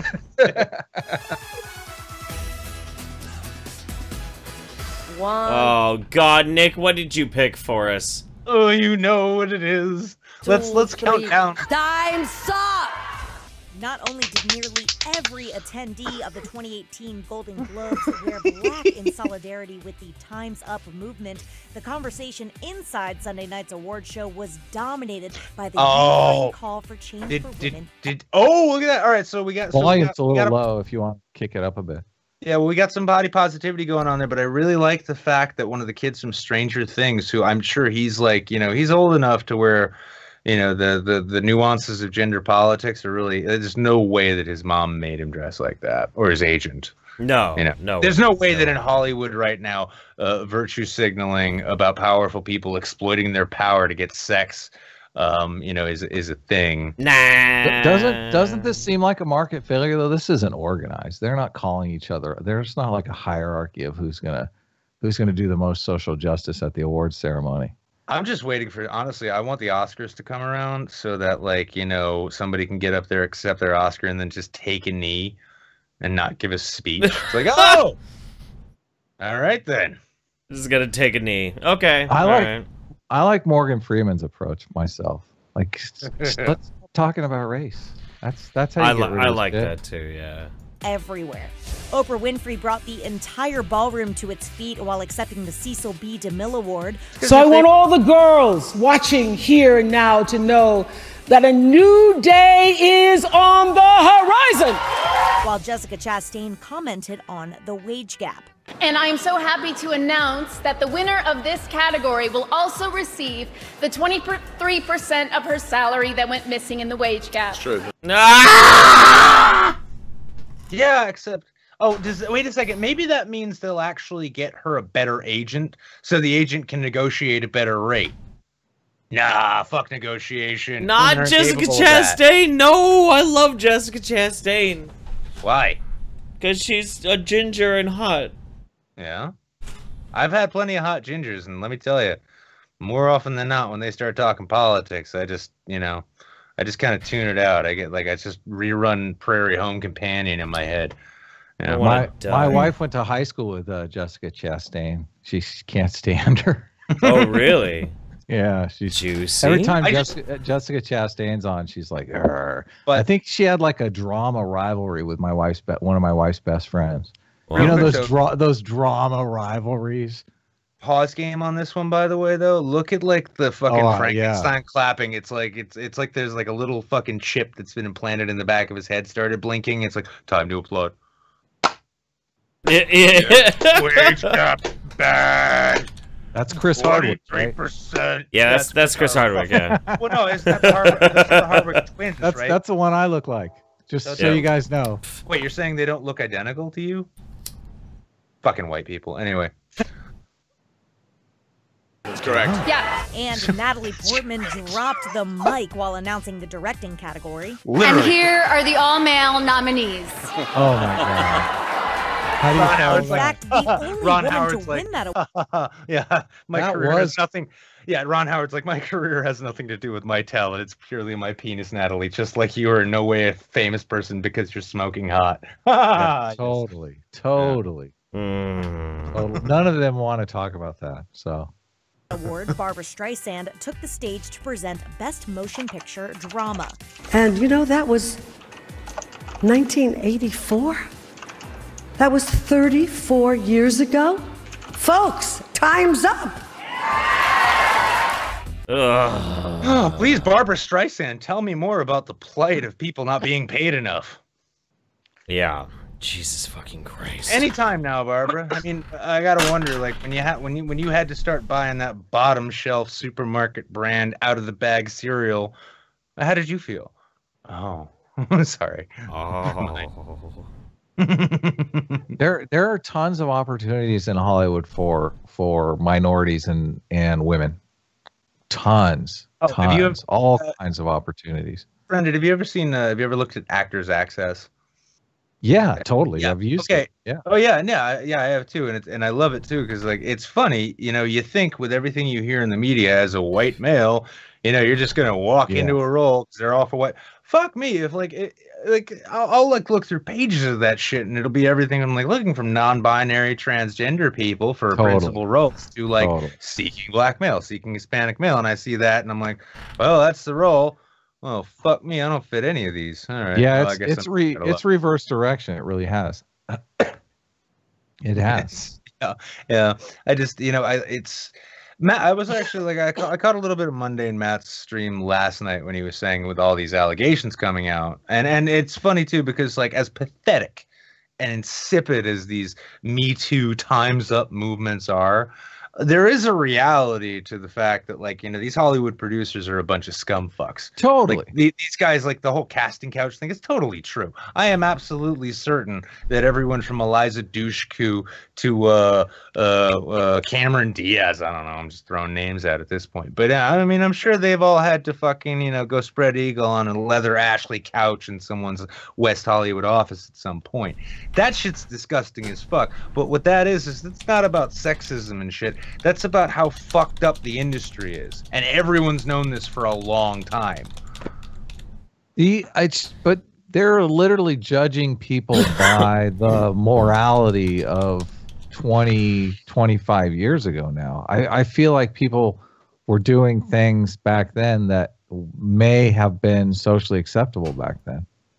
Which is maybe that's just not socially acceptable today. No, I mean, even well, like the Aziz Ansari story, right? I haven't really boned up on it. I really don't care. There's too many to keep track of. Like, yeah, I but can't I mean, like, yeah, but half of them. I mean, I see some of them when you get to like the Harvey Weinstein shit. Yeah, that's like straight up like, hey, baby, I'll make you a star if my flabby fucking pasty ass can bang you. Which if it wasn't for the money, that would never happen. But then you get these stories about like, for what I caught the Aziz Ansari story.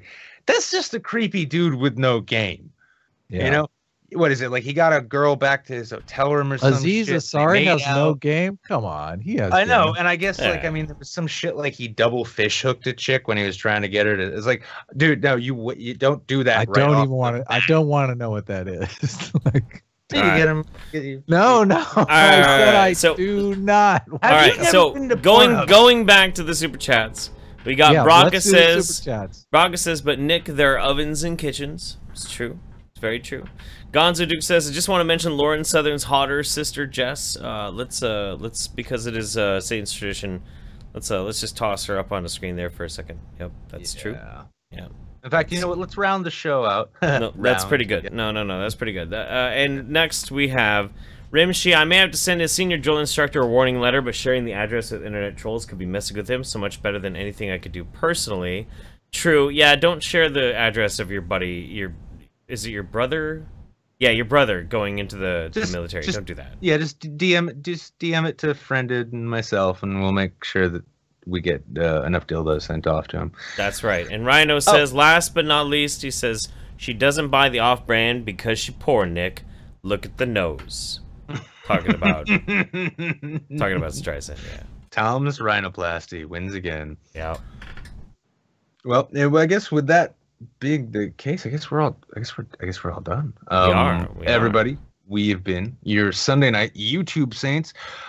Special thanks to our guest Friended, who swore to us he might be late and then showed up perfectly on time. So, yep. Hats off to you. Yeah, I like to under promise and over deliver. Yep, we appreciate you being here, Mr. Harwick. We hope. I like to overdose and underperform.